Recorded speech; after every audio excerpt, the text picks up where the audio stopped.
Bonjour à toutes et à tous. Je vous propose de commencer. Je salue aussi celles et ceux qui nous suivent en ligne. Et donc, bienvenue à ce dernier cours de cette saison, pour cette année. Et nous allons parler de mémoire et d'apprentissage cellulaire. Ce sera à la fois une occasion de revoir certaines choses que l'on a vues pendant cette série de cours, mais sous un regard un peu différent. Et cette thématique de l'apprentissage et de la mémoire au niveau cellulaire est une thématique très riche que je vais simplement me contenter d'introduire et sera en un sens une ouverture sur des questions que j'aurai, je pense, l'occasion de réétudier l'année prochaine. Donc, en guise de résumé rapide de ce que nous avons vu la dernière fois, nous avons parlé d'informations structurelles ou géométriques. Et en guise d'introduction, on avait vu qu'une bonne façon d'appréhender cette information structurelle ou géométrique, c'est de la voir comme une forme d'hérédité ou une limite plutôt au pouvoir auto-organisationnel des systèmes vivants, des cellules, des assemblages de cellules. On avait vu différentes formes d'hérédité structurelle, en tout cas de limites aux capacités d'auto-organisation des cellules en termes d'organelles, de membranes, d'éléments au cortex des cellules, etc. Et donc, pour résumer, je pense que c'est une façon de réhabiliter le concept d'hérédité en l'étendant bien au-delà du génome, qui est la façon commune de concevoir l'hérédité.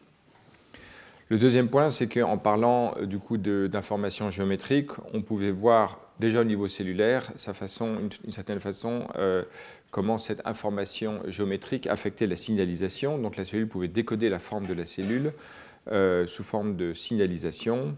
Et également au niveau mécanique, il y a une forme de mémoire cellulaire que la cellule est capable de décoder pour contrôler un certain nombre de comportements cellulaires, en particulier la division cellulaire.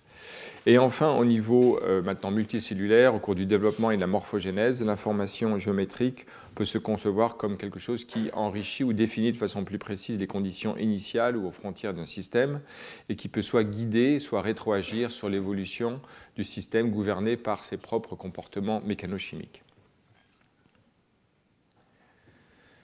Donc, en réutilisant le langage de la théorie de l'information de Shannon, on pourrait donc dire que l'information mécanochimique se transmet dans un canal ou un canal de transmission qui a ses propres propriétés et contraintes géométriques et qui affectent donc cette propre transmission du signal. Donc les corrélations que l'on peut voir entre l'entrée et la sortie pourraient potentiellement être elles-mêmes affectées par la géométrie du signal dans lequel cette information.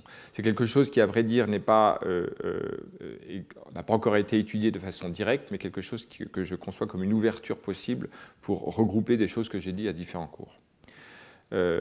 Au cours du développement, dernier point, la géométrie est certes héritée. Je vais parler de forme de l'œuf ou forme de structure qui gouverne les processus mécanochimiques, mais ce n'est pas une structure qui, par définition, bien qu'héritée, est inamovible ou fixe. Elle est mise à jour par les processus morphogénétiques qu'elle-même elle engendre.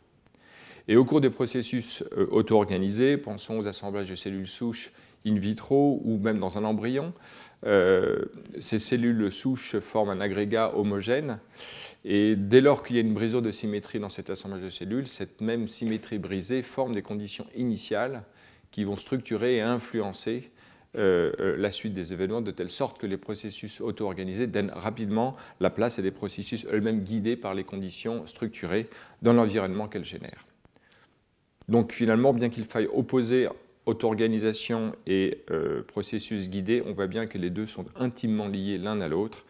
Et rapidement, nous avons une structuration de l'évolution des processus mécanochimiques par la géométrie ou la structure de l'assemblage cellulaire ou transposé à l'échelle intracellulaire moléculaire.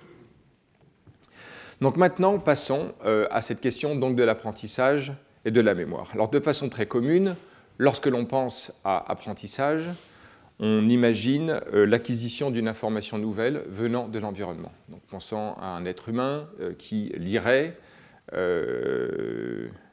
et qui recevrait une nouvelle information, qui serait capable de garder de façon ou transitoire ou plus ou moins permanente sous forme de traces, de mémoire, de représentation interne, d'engrammes. Les mots existent, différents mots existent pour caractériser cette propriété d'un système d'internaliser une information qu'il pourra recevoir de l'extérieur. Donc par analogie, et de façon plus générale, on va appeler apprentissage tout processus qui provient de la capacité de sentir et de décoder une information externe au système en question, et qui est capable de le représenter sous forme de mémoire transitoire ou plus ou moins permanente.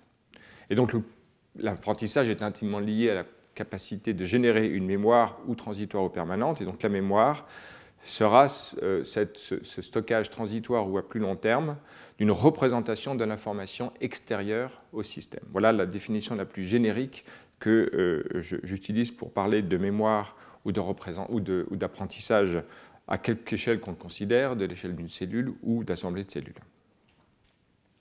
Alors par exemple, si l'on considère tous les systèmes sensoriels que l'on connaisse, par exemple une bactérie Escherichia coli qui navigue dans un gradient de glucose, la détection de photons à l'extérieur, pression acoustique, enfin, bref, tous les systèmes sensoriels que l'on peut imaginer fonctionnent selon ces principes-là. Le système nerveux, évidemment, des représentations des expériences passées, plus ou moins complexes, suivant le type d'organisme que l'on considère. Dans le système immunitaire, évidemment, dans lequel l'immunité adaptative est une forme de mémoire des expériences passées, de rencontres avec des agents pathogènes, dans les cellules mémoire de type B, qui sécrètent les anticorps, etc. Donc voilà le terrain habituel dans lequel on imagine l'apprentissage et la mémoire dans un système biologique. Et de façon plus générale encore, on peut voir l'évolution comme un système d'apprentissage à très long terme, intergénérationnel, dans lequel il y a une internalisation via la sélection, différents types de sélection, du monde extérieur dans lequel les ancêtres de l'organisme ont navigué, se sont comportés. Donc cette histoire du monde dans lequel les organismes vivants se sont déployés a donné naissance à des internalisations sous forme de tous ces réseaux génétiques, moléculaires, structurels, cellulaires que l'on voit dans les organismes. Mais par exemple, le rythme circadien que quasiment tous les organismes unicellulaires ou multicellulaires ont est une internalisation, une représentation internalisée du cycle naturel astronomique des jours et des nuits qui existent depuis des milliards d'années sur Terre, qui est donc internalisé dans ce réseau génétique et moléculaire que l'on connaît. Le réseau de chimiotactisme de bactéries comme coli, sur lesquelles on reviendra plus tard, est une représentation internalisée du monde chimique dans lequel les bactéries ont appris à naviguer. Certaines molécules ont un sens pour les bactéries parce que c'est une source d'énergie, par exemple le glucose. D'autres, à l'inverse, vont être des molécules qui seront toxiques et donc elle apprendra à décoder. Donc il y a toute une espèce d'apprentissage évolutif qui permet à une cellule qui naît à tout moment, ayant cette représentation interne du monde extérieur, de ses propriétés, de l'information positive ou négative qu'elle doit apprendre à décoder pour pouvoir s'adapter et survivre dans le monde dans lequel elle évolue. Donc voilà, on a différentes échelles des formes de mémoire bien connues. Voilà. Mais maintenant, j'aimerais étendre ce concept de mémoire à des choses beaucoup plus simples et évidentes dans la vie de la cellule. Je continue mon introduction qui sera un peu plus longue que d'habitude parce que je voudrais essayer de développer l'utilité en fait, de penser cette mémoire au-delà des champs bien connus que je viens de rappeler.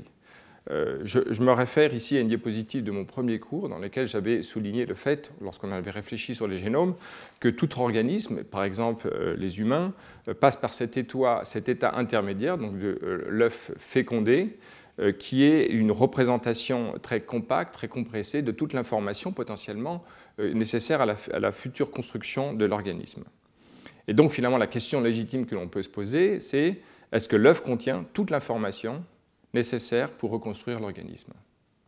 Et si toute l'information est présente à l'intérieur, c'est-à-dire qu'il n'a pas besoin de recevoir de l'extérieur une nouvelle information pour se déployer. Ou dit autrement, est-ce que l'accroissement de la complexité de l'organisme, qui est évident s'agissant d'un organisme multicellulaire au cours du développement, est-ce qu'elle requiert une nouvelle information que celle contenue dans l'œuf initial? Alors certes, si l'on considère les mammifères, les organismes dans lesquels l'œuf pendant la gastrulation est implanté à l'intérieur de l'utérus, comme on le voit ici. Ici, on reviendra sur cet œuf avec ses différents types cellulaires, des cellules souches, d'autres qui sont en train de se différencier à un stade crucial. Cet œuf va donc s'implanter dans l'utérus et donc il va recevoir des signaux chimiques, des sources d'énergie, etc., nécessaires à son futur développement. Donc il n'y a pas de doute que dans certains organismes, il y a une information reçue de l'extérieur. Mais passons de façon plus générale à tout œuf qui peut se développer, y compris ceux qui ne sont pas provenant de mammifères. Et dans ce cas-là, on est dans une situation où il est, à mon avis, important de se placer, non pas du point de vue simplement de l'œuf, mais du point de vue de chaque cellule présente à l'intérieur de cet embryon.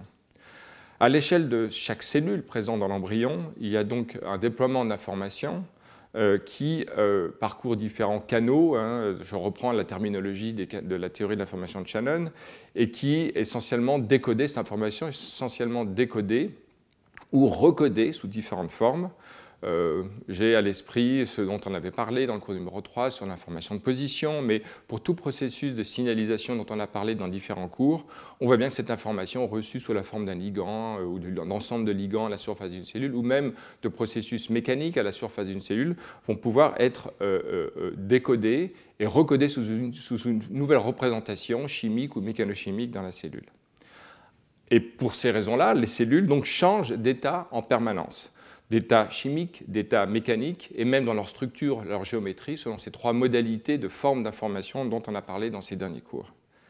Et donc, en un sens, les cellules sont comme programmées à décoder et recoder une information dans un environnement extrêmement bruité, d'amplifier à certaines mesures des toutes petites fluctuations dans les signaux qu'elle reçoit en permanence, et qu'elle est capable d'interpréter à la lumière de sa constitution, qui est le résultat de cet apprentissage évolutif. Et donc finalement, si l'on pense même à un agrégat de cellules souches qui sont génétiquement toutes identiques, que l'on peut mettre in vitro dans un tube à essai, dans ce petit dessin d'un article dont j'avais parlé, ou alors même dans l'embryon, ici, cette masse cellulaire interne de cellules, on y reviendra plus tard, qui sont toutes identiques à un certain moment, qui expriment toutes les mêmes facteurs de transcription, et qui à un certain moment vont dévier, adopter des trajectoires radicalement différentes, ici représentées par des couleurs différentes.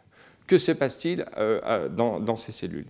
Eh bien, en fait, les cellules, en vertu de ces propriétés que je viens de rappeler, sont capables d'amplifier de toutes petites fluctuations et de générer des réponses stables, mémorisées dans l'état de la cellule, qui vont donner des trajectoires différentes.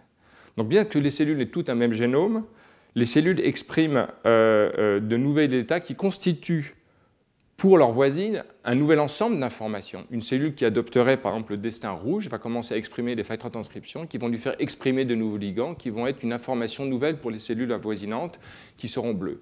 Et même pour elles-mêmes, elles vont changer d'état, elles vont donc s'autoproduire de façon autocrine des nouveaux signaux qui vont faire évoluer son comportement. Donc il n'y a pas de doute que de ce point de vue-là, même si dans l'ensemble de l'embryon, l'information, on va dire, forme un ensemble clos qui n'évolue pas, encore, on pourrait revenir sur cette interprétation, au sens de Shannon, elle ne change pas, mais du point de vue de chaque cellule, il y a bien une évolution par le recodage, décodage, recodage de l'information, une évolution progressive, ce qui fait que chaque cellule dans l'embryon va faire face à un paysage informatif qui est continuellement changeant et qui va permettre d'expliquer l'évolution de ces trajectoires. C'est fondamentalement différent de penser une centaine de cellules génétiquement identiques avec une information contenue dans leur structure, leur chimie et leur génome initial, et puis 100 livres identiquement définis génétiquement, enfin qui sont définis par leur contenu.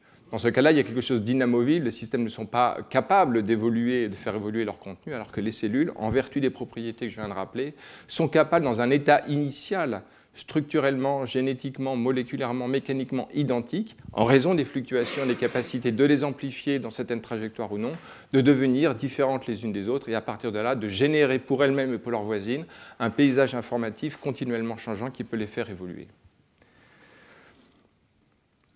Alors, de ce point de vue-là, au cours du développement, parce que nous sommes dans des systèmes multicellulaires, on peut aussi penser à des colonies de bactéries, qui sont des organismes unicellulaires qui vivent de façon coloniale, le même problématique se retrouve.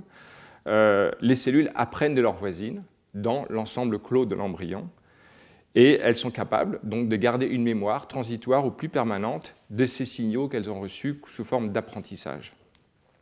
Et donc cette capacité d'apprendre de leurs voisines, et le terme anglais c'est learnability, en français apprenabilité, je ne crois pas qu'il y a des traductions exactes, mais c'est une propriété absolument fondamentale du système vivant, je pense, qui leur confère cette capacité à évoluer d'une façon singulière et d'organiser les structures que l'on connaît au cours du développement. Alors, cette information que les cellules reçoivent permet de programmer ou de déterminer différents types d'états cellulaires. L'état, on va dire, cellule souche ou différenciée, ce qu'on appelle cellular state, d'une façon très générique. Également la forme des cellules et toute leur dynamique, et tout un autre champ de caractérisation des cellules. Et enfin, tout le domaine de la fonctionnalité, de la physiologie des cellules, leur comportement. Voilà, donc 3 types d'informations interprétées de façon conjointe par des cellules pour contrôler leur évolution. Donc les cellules produisent de l'information pour leurs voisines, et donc on peut réinterpréter ce qu'on avait vu dans le cours numéro 1 sur le paysage de Waddington comme une façon de le voir non pas comme un paysage extérieur imposé à chaque cellule dans lequel elle évoluerait d'une façon passive ou plus ou moins active, mais au contraire comme un paysage informatif que les cellules elles-mêmes, au gré de leur évolution, contribuent à façonner, à changer, et qui permet aux cellules d'adopter une trajectoire ou une autre, non pas en fonction simplement de signaux externes, mais aussi en raison de leur capacité de l'interpréter et de faire évoluer le paysage devant elles. Donc il faut penser ce paysage d'une façon beaucoup plus dynamique que celle que l'on est parfois représentée dans les représentations simplistes de la théorie de Waddington. Mais en fait, ici, je le reformule sous forme d'un paysage informatif en grande dimension qui correspond aux multiples modalités d'information qu'une cellule est capable d'expérimenter, de décoder et de recoder. Voilà, donc l'information, ce paysage informatif est dynamique, n'est pas statique. Les cellules sont des agents actifs de l'évolution de ce paysage au fur et à mesure de leur évolution. Et finalement, pour finir, j'aimerais finalement reformuler différemment, ou en tout cas introduire la perspective de l'apprentissage de façon nouvelle, en considérant, si l'on veut prescrire, soit artificiellement, soit lorsque l'on essaie de réfléchir à comment un système lui-même prescrit sa propre évolution, on peut considérer au moins 3 modalités. Et souvent, je me réfère au modèle guidé ou auto-organisé. Dans un premier cas, on pourra penser que il y a des conditions initiales qui prescrivent de façon définitive toute l'évolution future du système, étant donné les propriétés internes de ce système. Une autre façon, c'est de le voir qu'il y a des signaux extérieurs, toujours aux cellules, que l'on considère, qui, le long de la trajectoire, vont sans arrêt influer l'évolution de la cellule. Mais dans ces 2 cas, soit comme condition initiale, soit comme condition aux frontières du système, c'est une information qui vient de l'extérieur et qui influe sur la trajectoire de la cellule. En revanche, en pensant les capacités d'apprentissage des cellules, on voit bien que comme les cellules elles-mêmes façonnent leur propre paysage en fonction d'informations transitoires qu'elles ont pu recevoir, à ce moment-là, l'apprentissage est une façon beaucoup plus efficace d'évoluer dans un paysage qu'elles autoconstruisent au fur et à mesure de leur évolution. Et donc dans ce cas-là, on n'est pas dans une problématique de prescription initiale, mais d'apprentissage progressif, qui a évidemment son analogie dans tout ce qui est programmation sur des ordinateurs. Donc voilà qui clôt cette introduction pour signifier que la mémoire dans ces cellules, comme vue de façon comme mémoire transitoire ou comme mémoire permanente, est une façon stable ou plus ou moins irréversible de changer le paysage informatique dans lequel les cellules évoluent. Alors maintenant, dans ce cours, nous allons donc voir différentes formes d'apprentissage dans les cellules, en partant de mémoire au plus court terme, à l'échelle moléculaire, puis à l'échelle d'assemblage de molécules dans les voies de signalisation, puis des exemples de mémoire cellulaire, et puis après de mémoire structurelle. Alors à chaque fois, on aura à l'esprit, j'utiliserai le mot de mémoire, mais l'apprentissage est toujours caché en filigrane derrière ce processus de mémorisation.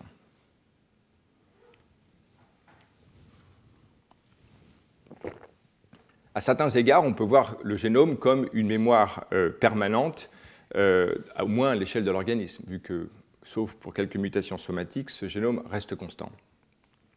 Donc il y a, et donc les biologistes des années 60 ont essayé de réfléchir aux modalités par lesquelles les cellules peuvent échapper aux contraintes de ce génome permanent pour permettre d'expliquer comment les cellules peuvent évoluer d'une façon différente que celle imposée par la rigidité de ce génome. Et ont été alors forgées différentes notions importantes sur lesquelles on va revenir, de régulation génétique, de modification post-traductionnelle des molécules, qui confèrent aux cellules une mémoire réglable qui a des échelles de temps variables.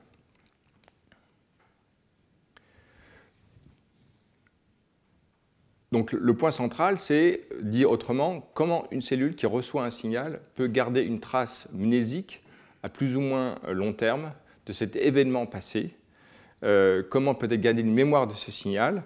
Imaginons un système qui n'aurait plus de mémoire, la cellule devrait constamment être accompagnée par les signaux qui guideraient à tout moment son évolution. Ce qui, on imagine volontiers, étant donné la complexité des trajectoires des cellules dans un organisme, nécessiterait la permanence de signaux continus pour diriger son évolution, qui croîtrait de façon exponentielle et qui donc serait impossible à gérer. Donc en fait, la capacité d'apprentissage permet de ne plus être prisonnier ou dépendant d'informations continues apportées par les cellules. Les cellules sont capables de générer leur propre évolution. Donc maintenant, on va commencer par la mémoire moléculaire en considérant les processus dits allostériques qui correspondent en fait à une façon de se leur représenter, c'est d'ailleurs de partir de voies de signalisation de cellules dans lesquelles des signaux temporaires peuvent générer un état d'activation ou d'inactivation de ces voies. Donc dans les voies, donc ici on a une représentation très schématique de ces voies inactives ou de ces voies actives. Ces molécules en fait existent dans deux états, dits actifs ou inactifs, qui correspondent à des conformations tridimensionnelles des protéines différentes. Et c'est souvent associé en fait à la liaison d'une molécule effectrice ou un inducteur qui en fait va favoriser par exemple l'état actif de la molécule, qui peut être dans le cas d'un transporteur ionique la conformation ouverte de ce récepteur, dans le cas d'une enzyme qui est capable de se lier à son substrat, ou dans une voie de signalisation un récepteur qui serait dans un état phosphorylé. Donc cette existence sous deux états différents qui correspondent à des états de liaison d'un effecteur et qui permettent à l'échelle d'une voie de signalisation de produire des états actifs ou inactifs de la signalisation. Alors dans le cas effectivement d'une enzyme, il y a souvent dans ces processus allostériques à la fois l'existence d'un substrat que l'enzyme est capable de lier et d'un inducteur qui va être capable de réguler l'état d'activation de l'enzyme. Par exemple, si l'inhibiteur a une affinité plus grande pour l'état inactif, c'est-à-dire incapable de se lier et d'induire la transformation du substrat, à ce moment-là, ce sera un inhibiteur de la réaction. Donc ça, ce sont des processus qui ont été caractérisés, comme vous le savez, par Monod et Changeux dans les années 60 et qui maintenant sont ubiquitaires. Si vous êtes intéressé par les processus allostériques, je vous conseille volontiers ce livre qui apporte une perspective physique sur l'ensemble des processus allostériques à la lumière de la physique statistique et qui apporte un cadre de lecture extrêmement unifié pour tous ces processus allostériques. Ce qui est intéressant, c'est de réfléchir aux constantes de temps associées à ces transitions allostériques, parce qu'effectivement, je vais prendre un seul exemple, mais si on en regarde plusieurs où l'information est apportée, typiquement les transitions allostériques sont des transitions qui se produisent à des échelles de temps de l'ordre de la microseconde jusqu'à la milliseconde, donc extrêmement rapide. Et alors que la transition vers le nouvel état, par exemple lié au substrat, est un état qui peut durer sur des échelles de temps entre 2 et 4 ordres de grandeur plus grands que cette microseconde ou cette milliseconde. Un exemple, c'est le récepteur de l'acétylcholine, qui est un récepteur dont on peut étudier de façon très précise par patch clamp l'état ouvert ou fermé, comme on peut le voir sur cette trace ici, ou avec l'échelle de temps. Et donc on peut observer de façon très très fine la statistique des états de transition en fonction des différentes conditions, de liaison au récepteur ou pas, de l'acétylcholine ou non. Donc ici, on a toute une série de valeurs des différents états de transition du récepteur qui est fermé ou ouvert en l'absence de ligand ou en présence de ligand. Sans regarder tous les détails, ce que l'on peut tout de suite comparer, c'est en fait K' ici par rapport à K-, et de voir ici que par exemple, donc ici on a les constantes, les rate constants, et donc le temps qui va être l'inverse de ça. On va voir que ici en fait ce K off open et K'- Donc ici, on a 10-2 en temps, donc 10 millisecondes, et K-off open, ici 10-1, donc c'est 10. Donc en fait, on a ces transitions sont beaucoup plus, par rapport au temps de transition qui est de l'ordre de la microseconde ou de la milliseconde, on a des récepteurs qui restent beaucoup plus longtemps dans l'état activé qu'il n'a fallu de temps pour les faire transiter dans l'état inverse. Donc on a quelque chose qui laisse une trace mnésique qui est très longue. Alors à l'échelle d'un être humain, c'est un temps certes très bref, mais à l'échelle des molécules, ce sont des temps conséquents qui permettent l'association des effecteurs dans d'autres cas, etc. Donc dans les transitions allostériques, ce qui est important, c'est de regarder en fait la cinétique de transition versus l'état de stabilité de l'état ouvert dans sa nouvelle conformation. Et c'est à ce titre-là qu'on peut donc parler d'une espèce de mémoire moléculaire liée aux transitions allostériques des molécules. Alors, il y a plein d'autres modifications dans les cellules, et notamment des modifications post-traductionnelles, qui elles-mêmes peuvent d'ailleurs induire des transitions allostériques, pas toujours, mais cette régulation post-traductionnelle permettent, alors j'en cite quelques-unes, on en verra les cycles d'hydrolyse du GTP, de liaison du GTP, GTP-GDP, la phosphorylation, méthylation, etc., etc. Donc toutes ces modifications sont réversibles dans les cellules et on peut voir ces modifications post-traductionnelles. Ici, je cite une phrase dans un article de Jeremy Gunawardena, une façon de sortir en fait de l'emprisonnement des contraintes du génome qui, étant donné que ne sont inscrites que des séquences de protéines, ont un caractère rigide. On verra évidemment plus tard, et on le sait bien, que ce génome est lui-même régulé et donc offre des possibilités de modification de son activité. Alors, étant donné que lorsque l'on essaie de réfléchir, et donc là je me réfère à Francis Crick dans un article important en 1984, donc à cette époque il s'intéressait déjà au système nerveux et il s'intéressait donc au processus de mémoire dans les neurones, au niveau des synapses, etc. Beaucoup de choses étaient déjà connues et il a proposé en fait quelque chose d'extrêmement générique qui permet de comprendre comment une mémoire moléculaire pourrait persister au-delà du temps de vie des mêmes molécules. Les protéines ont un temps de vie qui varie suivant les conditions, de quelques heures ou moins ou plus suivant les conditions. Et donc par rapport à la durée de vie d'une synapse qui peut durer pendant plusieurs jours ou même années, on voit bien qu'il y a une nécessité de relier ces deux échelles de temps. Donc le modèle considéré à l'époque, d'abord de façon très générique, c'est de se dire peut-être qu'en fait la mémoire est encodée sous forme d'altération de la séquence de l'ADN, en faisant par exemple référence à ce qu'on connaît dans le génome, donc les recombinaisons somatiques dans les cellules du système immunitaire, les recombinaisons VDJ, ou alors qui pourraient se produire par exemple au synapse, à titre très hypothétique, ou alors au niveau des ARN sous forme d'utilisation de promoteurs alternatifs ou d'épissage alternatifs qui pourraient générer des modifications permanentes dans la vie d'une cellule, ou alors même de protéines très stables à l'instar des prions, qui sont capables donc d'avoir même une stabilité transgénérationnelle d'une cellule à l'autre ou d'un organisme à l'autre. Donc finalement, il existerait différents moyens de maintenir une mémoire à très long terme, mais pour différentes raisons discutées dans cette revue, Crick en vient à dire « Since none of these alternatives seems especially attractive, one is more inclined to suggest models that are cooperative in nature, dynamique et coopératif. That is, the molecules in the synapse interact in such a way that they can be replaced with new material, one at a time, without altering the overall state of the structure. » Et en fait, le modèle très générique qu'il propose est quelque chose qui est inspiré par l'existence de modifications post-traductionnelles dans les molécules, qui étaient connues, phosphorylation, etc.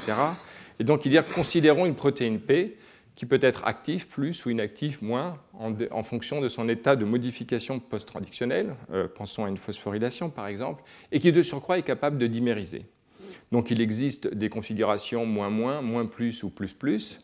Quand la molécule est produite, elle est dans un état moins inactif, mais dès lors qu'on est dans une configuration moins plus, le remplacement cet état dans le dimère va induire une transition de la molécule inactive à une molécule active, de telle sorte que moins plus devient plus est stable et moins est stable. Donc on voit bien que donc, dans cette configuration, dans ce modèle très simple, on a une façon de maintenir une activité alors même que les molécules sont dans un recyclage permanent Voilà. Donc ce type de modèle a permis de commencer à comprendre comment on pouvait penser la permanence, une trace mnésique au niveau moléculaire en dépit, et donc construite aussi au niveau cellulaire, en dépit du recyclage permanent des molécules. Alors bien que ce modèle ait été utilisé pour penser la mémoire dans les neurones, en fait on peut l'utiliser pour penser la mémoire dans tout type cellulaire.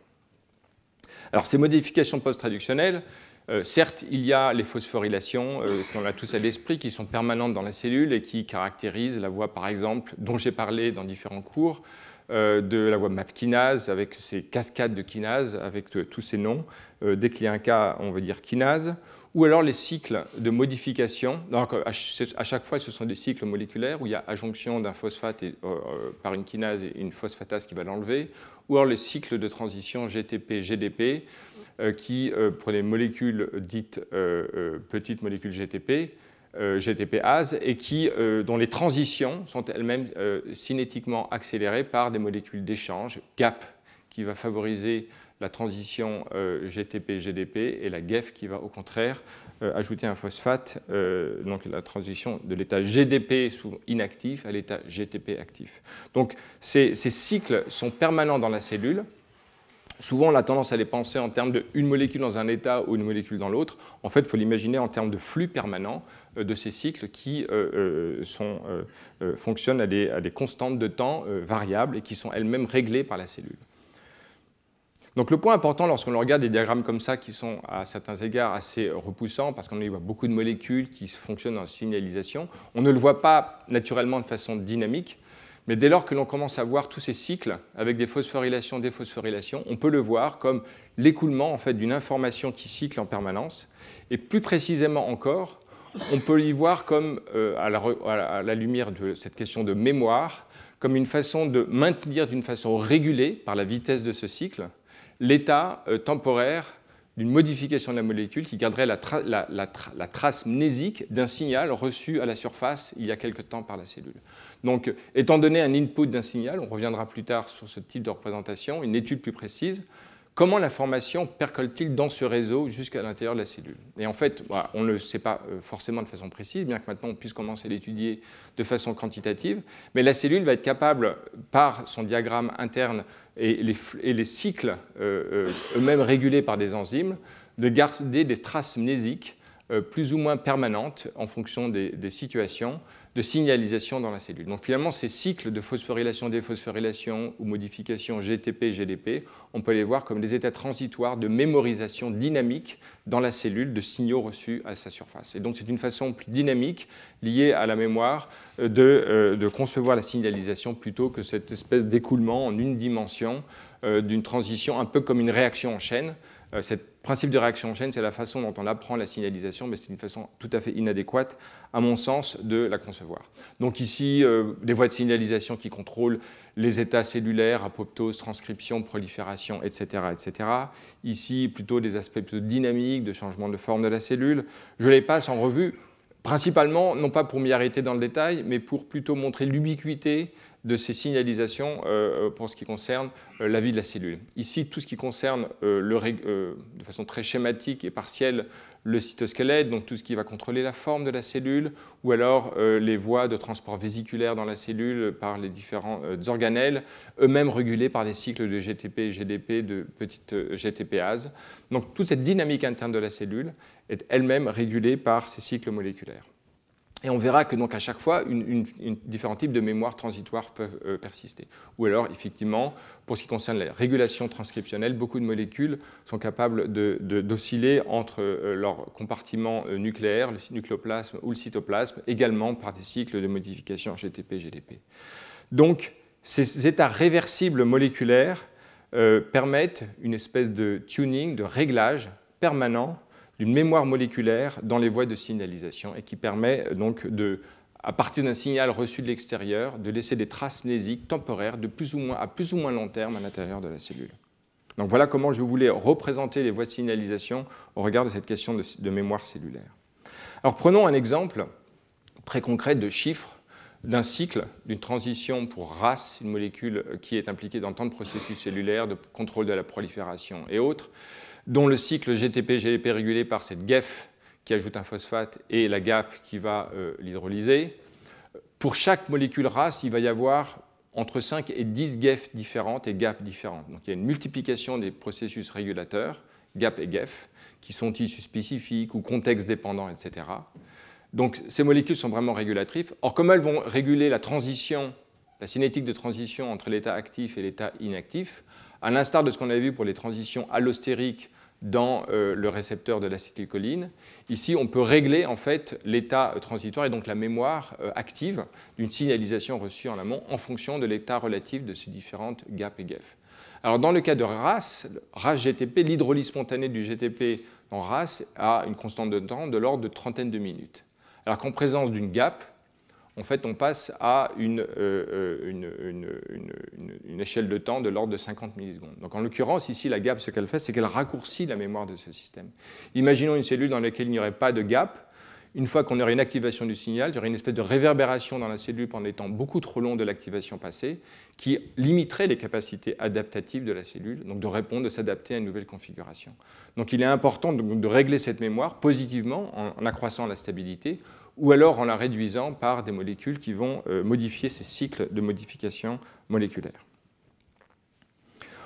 J'aimerais maintenant, pour finir sur cette mémoire moléculaire, le voir à l'instar de ce que les neurosciences ont apporté à l'étude de la mémoire dans les systèmes neuronaux. Donc là, je fais un flashback en remontant à des études qui datent donc de ce livre important en 1949 de Donald Hebb, qui a très fortement influencé l'étude des neurosciences en définissant ce qu'on appelle la règle de Hebb, ou en fait, qui est représentée ici dans des études qui ont précédé ce livre dans les années 30, où s'intéressant aux réflexes conditionnés, voici les diagrammes qu'il dessinait. On voit ici un axone afférent, ici des axones efférents, ici des synapses à ces jonctions. S'il y a coïncidence de l'activation de l'axone B, enfin de neurone A et du neurone B, à ce moment-là, il y aura renforcement de la synapse dans cette proposition de Hebb. Ici, on en voit une autre modification dans laquelle il y aurait une séparation en deux branches. Mais le point important est ce qui est écrit ici de façon très synthétique et que j'aimerais relire. Let us assume that the persistence or repetition of a reverberatory activity or trace tend to induce lasting cellular changes that add to its stability. When an axon of cell A is near enough to excite a cell B and repeatedly or persistently takes part in firing it, some growth process or metabolic change takes place in one or both cells, such as A's efficiency as one of the cell B's firing is increased. Et plus loin, to put it in another way, the pattern as a whole will become auto-associated. We may call it learned auto-associated pattern and engram. Donc le point important ici, c'est qu'on est dans les diagrammes de neurones, et l'idée, c'est que les coïncidences d'activation entre différentes cellules ou agents va donner naissance à des renforcements d'activité. Et donc, à l'instar de ce modèle de Hebb concernant les réseaux de neurones, on peut, et nombre de biochimistes ont pensé une façon de transposer ce type de modèle pour des réseaux moléculaires. Alors, représenter de façon synthétique la règle de Hebb, on peut le voir ici, on a un ensemble de neurones dans un état latent. L'activation de quelques-uns de ces neurones avec les connexions synaptiques vont donner naissance, dans le cas de la règle de Hebb, au renforcement de synapses entre neurones qui ont des activations coïncidentes.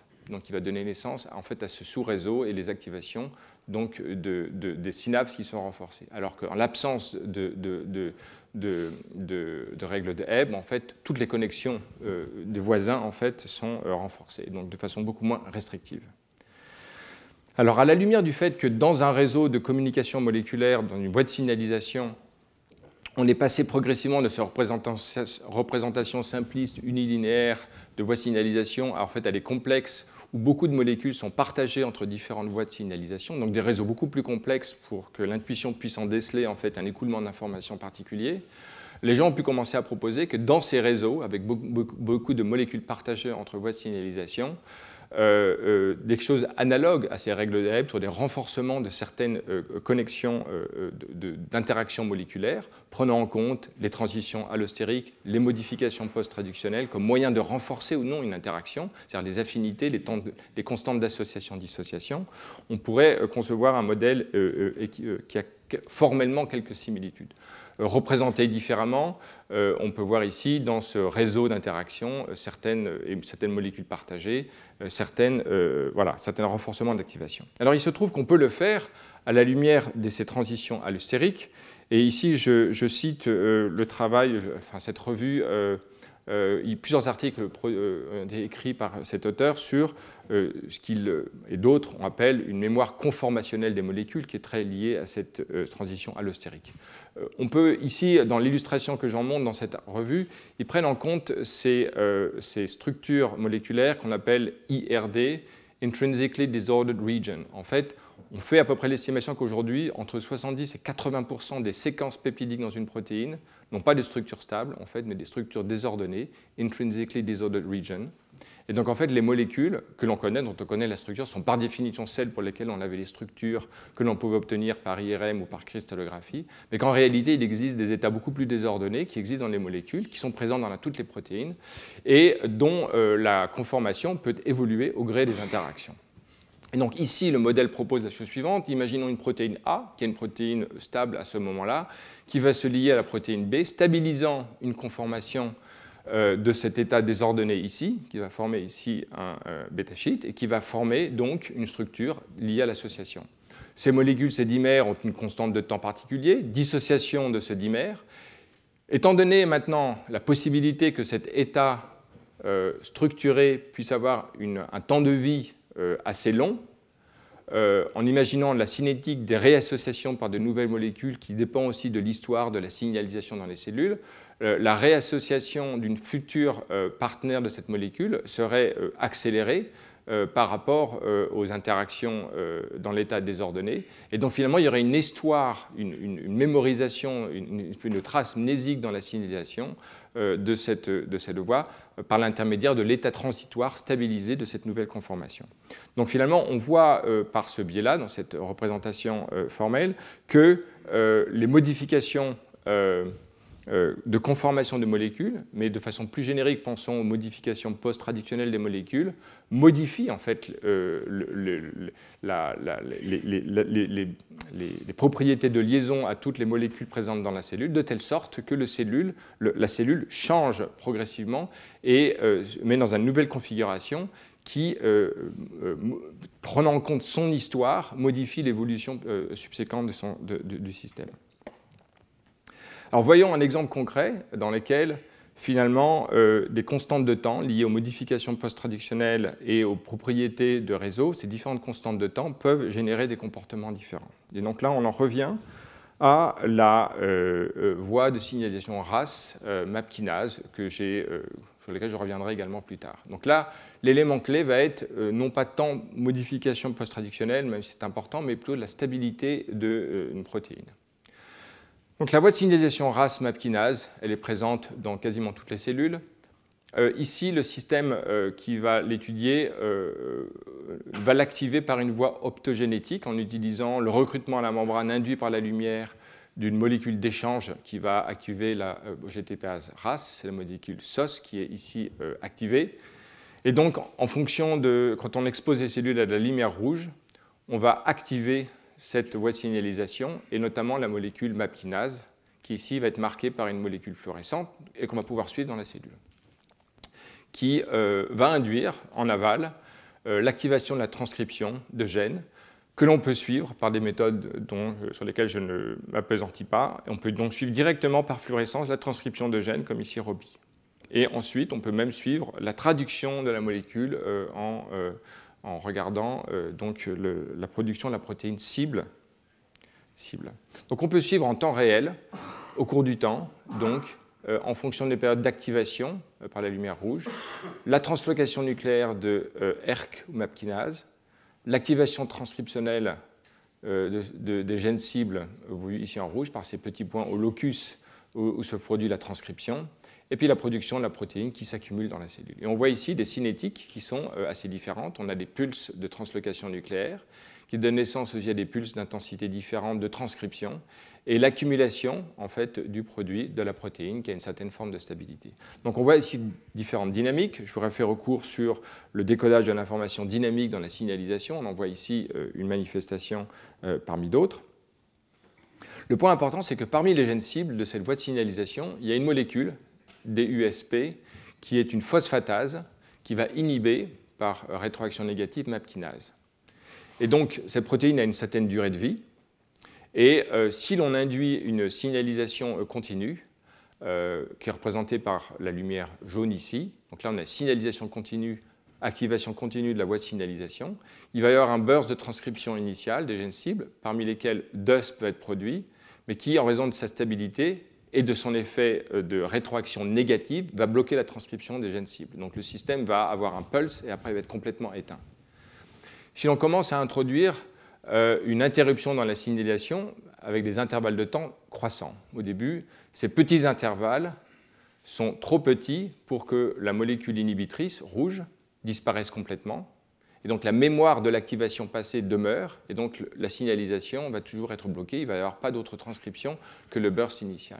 Mais si l'on commence par contre à augmenter la durée d'inactivation de la voie MAP-kinase, à ce moment-là, la mémoire passée de la signalisation, qui est sous la forme de la stabilité de la protéine en rouge, va être telle que la molécule va disparaître, permettant l'activation transcriptionnelle à la prochaine étape d'activation que l'on voit ici à cette transition. Et donc on va avoir à chaque intervalle, après chaque intervalle où la voie de signalisation est inactive, on va avoir un nouveau burst de transcription et qui va permettre au produit de s'accumuler. Donc ici, en fonction de la fréquence, ou plutôt de la durée de l'intervalle, on va avoir une transcription qui va commencer à croître. Et vous voyez bien qu'il y a comme un optimum, parce que si jamais l'intervalle est trop court, la mémoire liée à la stabilité de la phosphatase va être trop longue, va être trop grande, et donc finalement, il ne va pas y avoir de nouvelles transcriptions. On va être dans cette configuration-là où les gènes cibles sont faiblement activés. Et si au contraire, les intervalles sont trop grands, on va avoir sur une fenêtre de temps de quelques minutes trop peu de phases de spike de transcription, et donc on va avoir une transcription qui est relativement faible. Mais à une échelle intermédiaire, on va avoir un nombre de spikes de transcription suffisant pour produire la protéine et l'accumuler en quantité suffisante. Donc, on est dans une situation où il y a deux constantes de temps importantes que la cellule prend en compte. Il y a une mémoire d'activation qui est sous la forme de la stabilité de la protéine, qui elle-même est une cible et qui a un effet de rétroaction négative.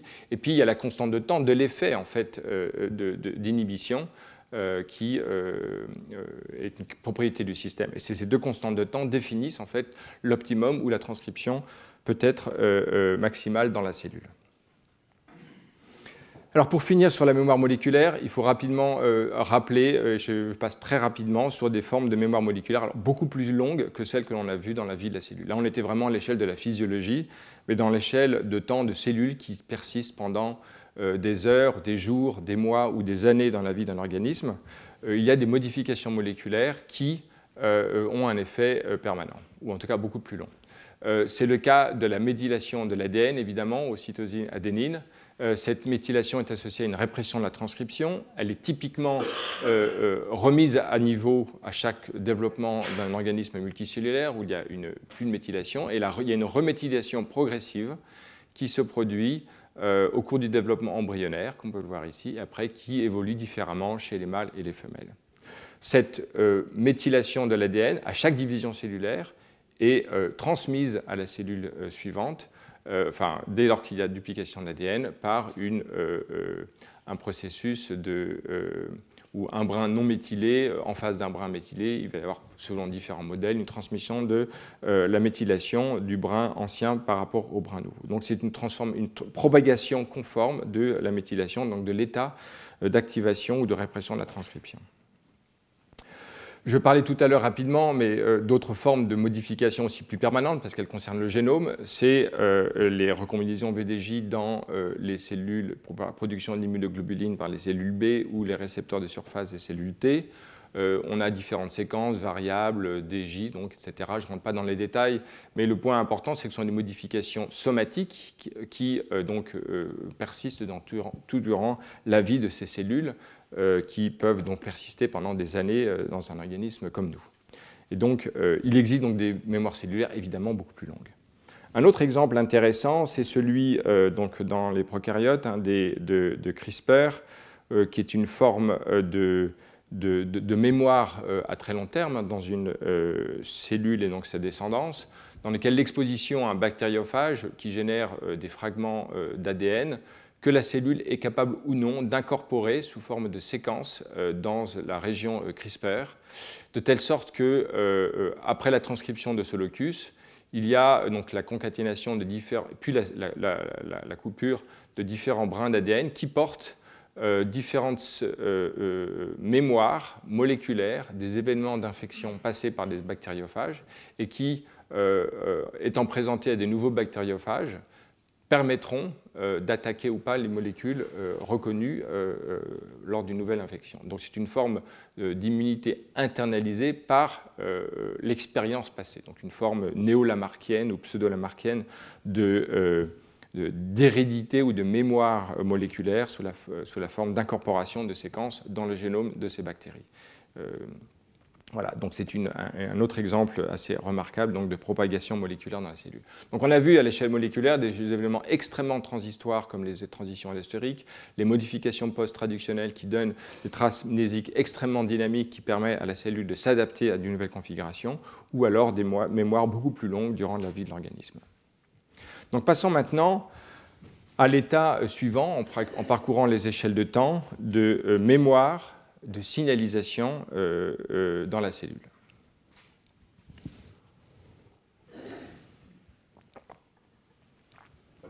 Donc, ici, donc, les cellules, on le sait, sont exposées à des signaux à différents temps de leur vie. Et elles sont capables de garder des mémoires transitoires à plus long terme. Mais imaginons, comme je le disais rapidement tout à l'heure, mais je le répète, imaginons ce que serait la vie d'une cellule ou d'un organisme sans mémoire de ce type. Le comportement d'une cellule à tout moment devrait être dicté par les signaux qu'elle reçoit de son environnement. Et donc il faudrait à tout moment dicter à une cellule ce qu'elle doit faire, aller à droite et aller à gauche. Bon. Par métaphore, on sait bien qu'en pensant à l'éducation, quelqu'un devient un agent autonome dès lors qu'il est capable, en fonction de son expérience passée, de faire un certain nombre de choix et de s'autodéterminer par la suite, plutôt que de répondre de façon passive à des signaux qui lui sont constamment apportés de l'extérieur. Donc, à l'instar d'un être humain, une cellule elle-même est capable de s'autodéterminer en fonction de mémoire ou d'apprentissage qu'elle a elle-même reçu ou qu'elle a construit de ses expériences passées, et c'est cela qu'on va commencer à explorer. Alors, c'est quelque chose qui a intéressé les biologistes dans les années 60, lorsque, à la lumière du travail notamment de Jacob et Monod, la régulation génétique chez les prokaryotes a permis de voir ou d'imaginer des scénarios selon lesquels les cellules pourraient, de façon stable, maintenir ou persister dans un état après que le signal déclencheur d'un événement ait disparu. Quels sont les mécanismes de perpétuation des états cellulaires dans les cellules? Voilà la question très générale que pose notamment Jacob et Monod dans cette revue qui a été écrite comme les proceedings d'un colloque organisé en 1961. Et donc ici, arrêtons-nous sur l'abstract qui est on ne peut plus explicite. The models involving only metabolic steady states maintained by allosteric effects are insufficient to account for differentiation. En fait, ce qu'ils ont à l'esprit, c'est notamment tous les processus allostériques que l'on a vus. Les échelles de temps sont trop courtes pour expliquer la perpétuation d'états à très long terme. Okay, to account for differentiation, which must involve directed alteration in the capacity of individual cells to synthesize specific protein. Donc là, on prend en compte la modification de la transcription, traduction de molécules. Such models would seem to be most adequate to account for the almost instantaneous and thereafter more or less permanent memorization by cells of a chemical event. The problem of memory itself might usefully be considered from this point of view. Donc, Jacob et Monod, dans une revue assez longue, à la toute fin, proposent de considérer tout un ensemble de réseaux inspirés par ce que les bactéries faisaient à l'époque, notamment des régulations négatives, qui était le point principal que conclut Jacob et Monod. Ils n'avaient pas encore découvert des régulations positives qui existent bien chez les bactéries. Et donc, ce sont des considérations très théoriques, on va dire, hein, non pas mathématiques, mais en tout cas formelles. Let us study a certain number of theoretical model systems in which we shall use only the controlling elements known to exist in bacteria, interconnected, however, in an arbitrary manner. Donc, on trouve ici les gènes régulateurs, les opérateurs et les gènes structuraux. Voilà la nomenclature utilisée. Donc dans le premier exemple donné, imagine deux voies parallèles d'activation en cascade, de alpha jusqu'à delta ou de A jusqu'à D. Et on imagine simplement que le produit final, delta, rétroagisse de façon croisée, de façon négative sur la synthèse de l'autre voie parallèle. Et réciproquement, D rétroagit de façon négative sur la synthèse de alpha, de bêta à partir de alpha. Donc ici, on a une inhibition croisée entre deux voies de signalisation qui, moyennant des fluctuations, imaginons que l'on parte dans les conditions égales de l'un et de l'autre, une petite fluctuation qui renforcera transitoirement cette voie-là pourra conduire à un certain seuil une inactivation de la voie parallèle et donc à partir de ce moment-là arriver vers une situation que plus tard, on va le voir bien après, de bistabilité du système. Et voilà donc un type de modèle très générique pour au moins intuitivement penser la chose, ou toute une série de variantes. Par exemple ici, on va considérer le gène structural E1 qui induit une enzyme qui modifie donc, un substrat en son produit qui va, qui va activer l'action d'un gène régulateur sur son opérateur. Dans le langage de Jacob et Monod, l'action d'un régulateur sur un opérateur, c'est une inhibition. Donc en fait, on active une inhibition croisée. Donc formellement, c'est exactement la même chose qu'ici. Ou alors l'enzyme E2 qui va induire la transition de S2 en P2 qui va activer l'inhibition de gène SG1 par son gène régulateur qui est un inhibiteur. Donc là, formellement, c'est la même chose. Mais on peut aussi avoir l'effet de positive feedback dans le système, comme on peut le voir ici, où là, on va avoir le gène structural qui va induire P, qui va inhiber l'inhibition. Donc il va activer par un positive feedback. La même chose ici, on va avoir un effet positif croisé, c'est-à-dire que non pas une inhibition croisée, mais un effet d'auto-activation croisée des deux en même temps, ce qui fait que l'un va entraîner la synthèse de l'autre. Ou alors, parmi un ensemble de gènes produits, le gène régulateur ici va rétroagir sur cette voie-là, de telle sorte que l'on va aussi avoir une inhibition de l'effet inhibiteur, donc un effet positif. Donc dans tous ces scénarios-là, on voit deux cas de figure, et c'est important parce que ça sera étudié de façon plus précise après, une inhibition croisée et des effets de feedback loop positif d'auto-activation dans ces réseaux d'activation, qui, donc, dans la proposition de Jacob et Monod, s'inspirant de ce qu'on connaît chez les prokaryotes, chez les bactéries, permet d'expliquer la permanence d'états de signalisation et donc, puisqu'on est dans la régulation génétique, d'activation transcriptionnelle, et donc de permettre une mémoire à beaucoup plus long terme que c'est simplement ces voies qui ne régulent pas la transcription et qu'on a vu plus tôt. Alors, de façon plus précise, en 1985, à peu près en même temps que l'article de Crick dont j'ai parlé sur ce modèle formel de modification post-traductionnelle qui pourrait générer un état mnésique dans les neurones, un article de Lisman, en fait, réintroduit la même idée, mais l'applique à des réseaux, alors ici enzymatiques, qui vont introduire la notion de bistabilité, qui n'était pas dans le langage de Jacob et Monod précédemment, parce qu'il y a une définition très précise associée à ça. Donc il propose ici: a mechanism is proposed for a molecular switch that can store information indefinitely, despite the complete turnover of the molecules that make up the switch. Donc là, vous vous souvenez, en Crick, c'était aussi l'idée comment peut-on produire ou maintenir un état moléculaire en dépit du turnover des molécules. Ici, c'est la même question. La réponse est plus précise et plus intéressante parce qu'elle n'est pas formelle, elle est très appliquée à des voies de signalisation que l'on connaissait. On connaissait les kinases, on connaissait la phosphorylation, ces choses dont on a parlé. Et on voit ici une kinase 1 qui peut être activée par une autre kinase et qui donc rétroagit par l'activation de sa propre kinase. Donc on a un effet de positive feedback qui lui-même peut être influé par un stimulus extérieur qui va modifier cette voie. Donc ici, très inspiré par les voies de signalisation qui commençaient à être découvertes dans ces années-là, John Lisman propose un système de positive feedback qui génère, dit-il, une bistabilité. Donc ici, quelques données où en fait, ce n'est pas des expériences, c'est simulations où, en fait, qui montrent, selon des valeurs de paramètres, que en fait, même après disparition du signal initial, donc là, on a une transition non linéaire liée au positive feedback qui induit l'activation, qui persiste alors même que l'inducteur a disparu. Donc, qui est un exemple donc, de trace mnésique, de mémoire du système. Une fois qu'il est maintenu dans cet état actif, il le reste aussi longtemps qu'il le veut. Alors maintenant, parlons de façon plus précise de bistabilité. qui est une propriété d'un réseau génétique ou biochimique dans lequel deux états sont possibles à la même concentration du stimulus, qui est un critère en fait qui permet de déterminer si l'état est bistable ou non.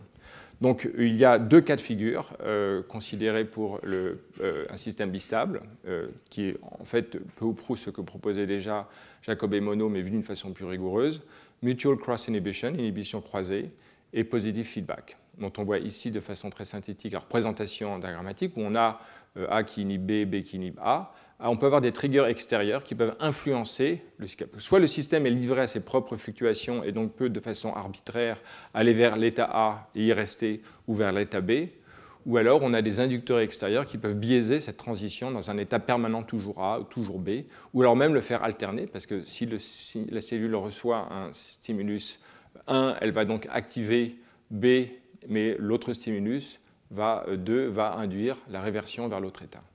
Dans un cas de positive feedback, on a à ce moment-là une activation conjointe des deux molécules qui elle-même peut être soumise à des fluctuations ou alors qui peut être rendue réversible par l'apport de ces signaux externes 1 et 2. Alors pour qu'il y ait bistabilité de façon minimale, il faut deux propriétés. Une propriété d'ultrasensitivité, c'est-à-dire une étape non linéaire qui vient des propriétés du système, comme l'existence du feedback loop, des effets coopératifs liés par exemple à des phosphorylations en 1, 2, 3, etc.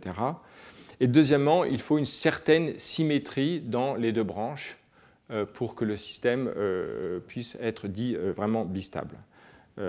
Cette symétrie ne doit pas être absolue, mais doit être relative pour que le système existe dans cette bistabilité.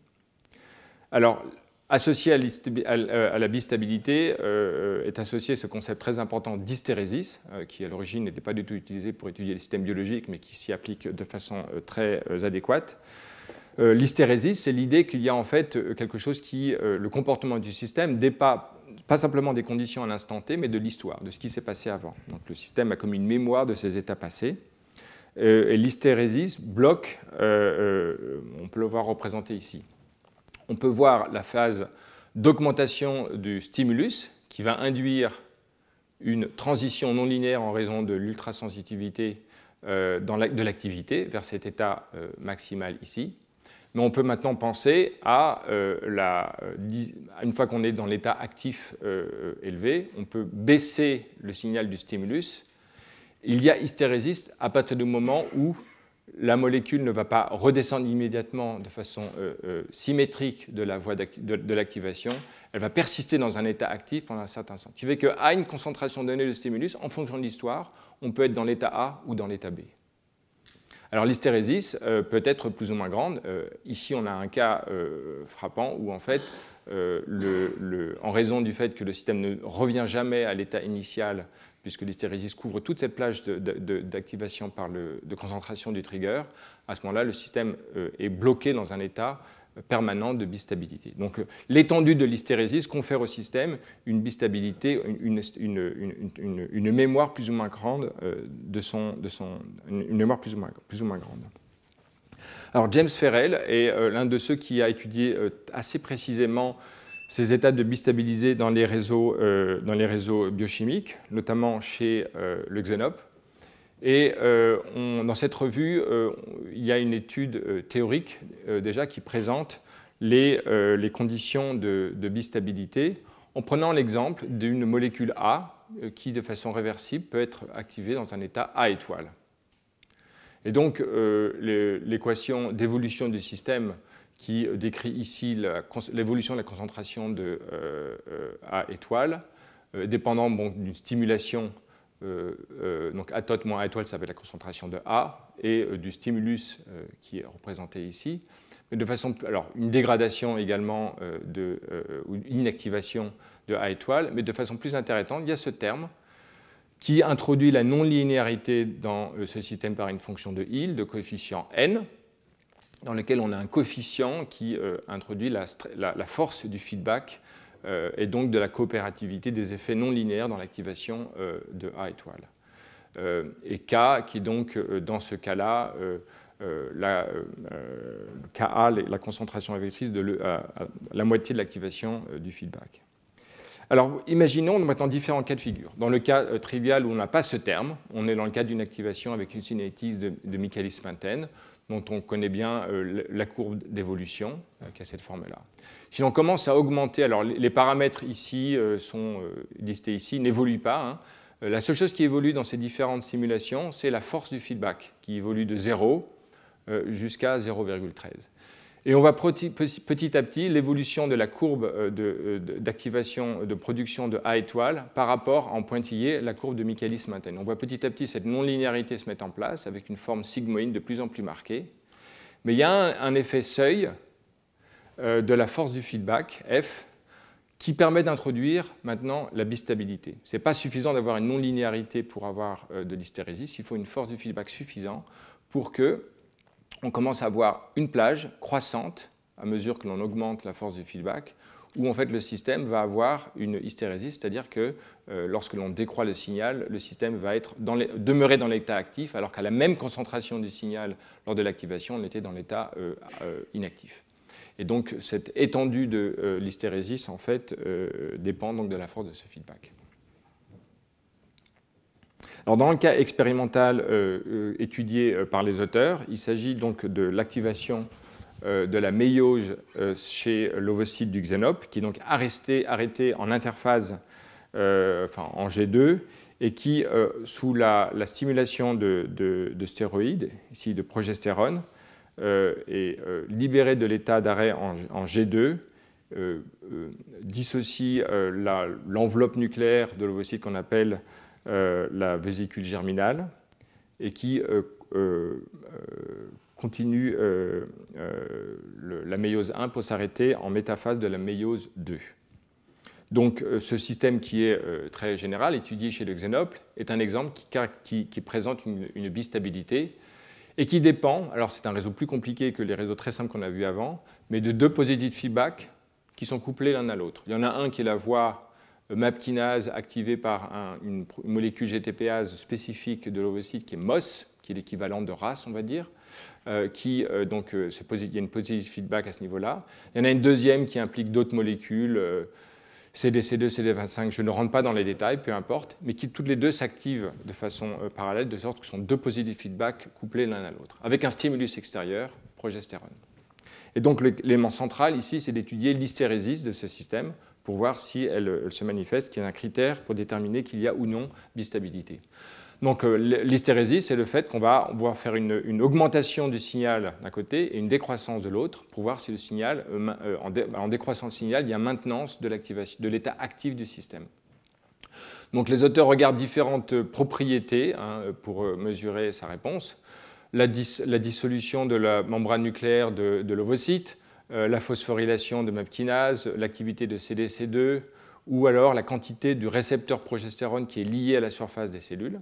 Alors ça, c'est important pour vérifier si l'hystérésis ou non vient de la liaison du récepteur.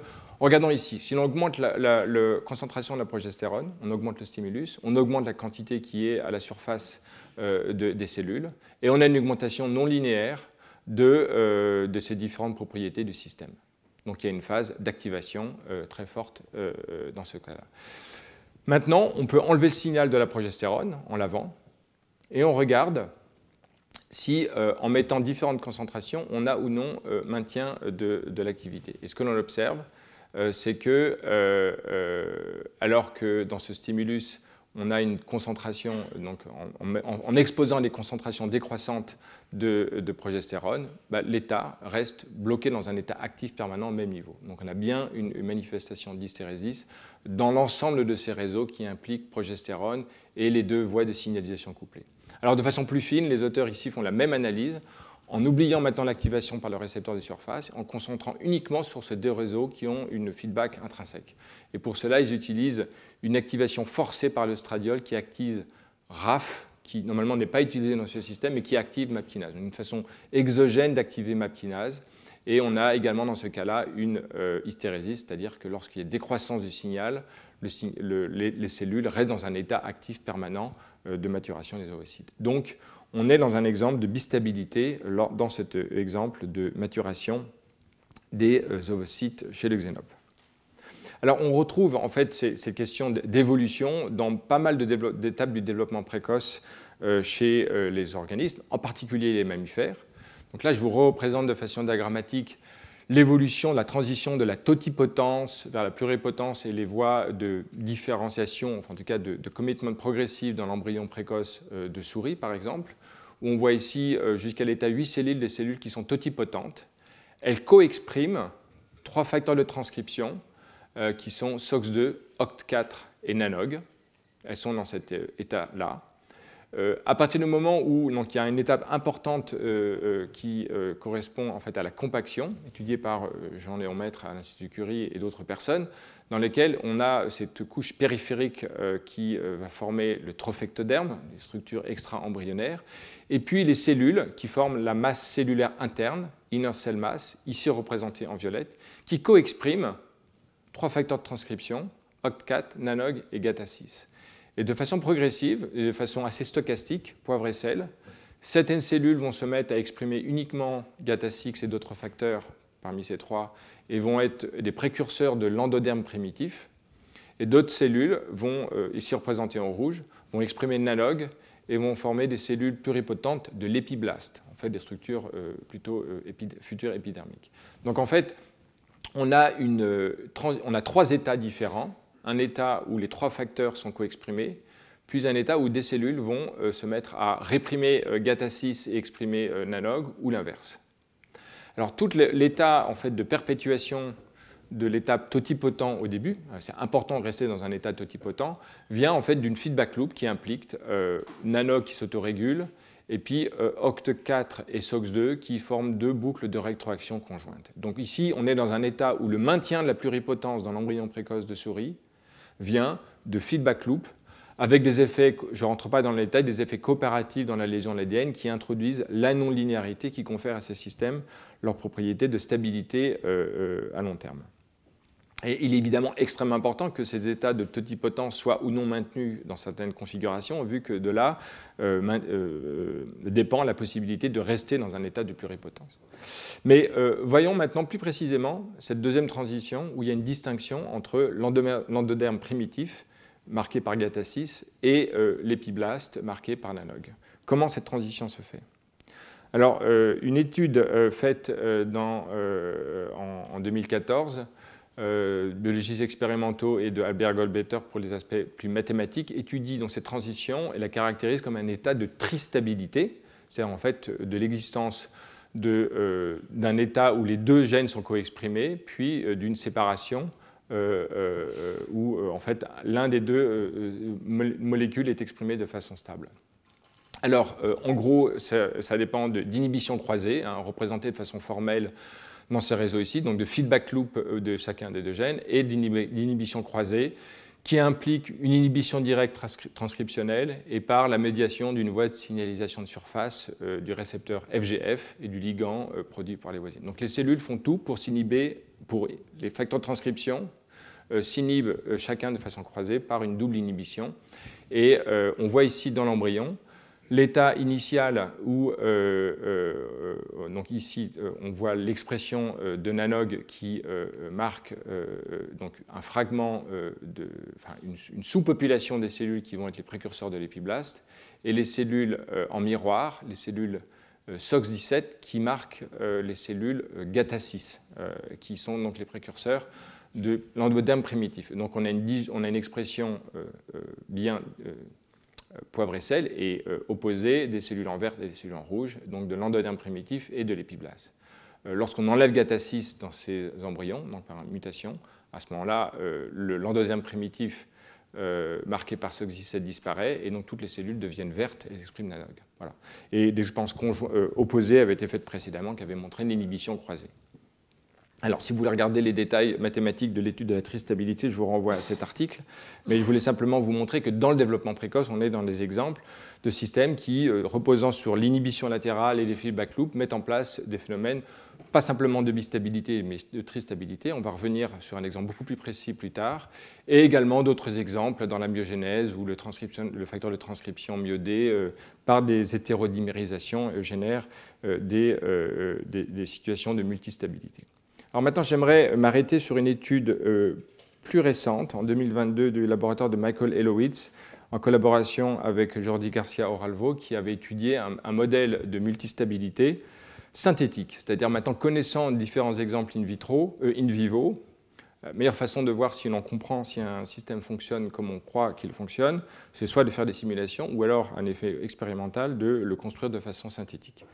Donc le principe part de l'existence connue de phénomènes d'homodimérisation de facteurs de transcription qui, en raison de l'élément coopératif de l'homodimérisation, lorsque ces facteurs se lient à la séquence d'ADN, créent en fait une boucle de rétroaction non linéaire et donc une propriété d'ultrasensibilité dans un réseau. Mais l'autre propriété qu'on va voir, c'est l'existence.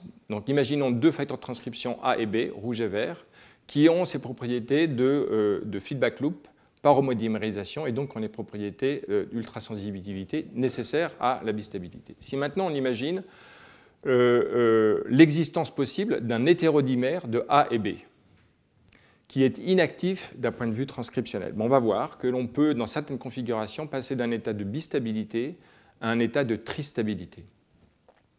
Et en fait, ce qui est assez clair, c'est que comme cet état AB dépend du taux de production de A et de B, il dépend aussi de la demi-vie des protéines. Si les protéines ont une dégradation qui est trop rapide, eh bien en fait, ce complexe ne va pas avoir le temps de rester de façon suffisamment stable. Et donc, c'est les éléments par autorégulation qui vont prédominer. On va être dans un cas de bistabilité. Donc, en tout cas, l'étude mathématique montre effectivement que la stabilité des protéines joue un rôle déterminant dans l'existence de passage de tristabilité à bistabilité.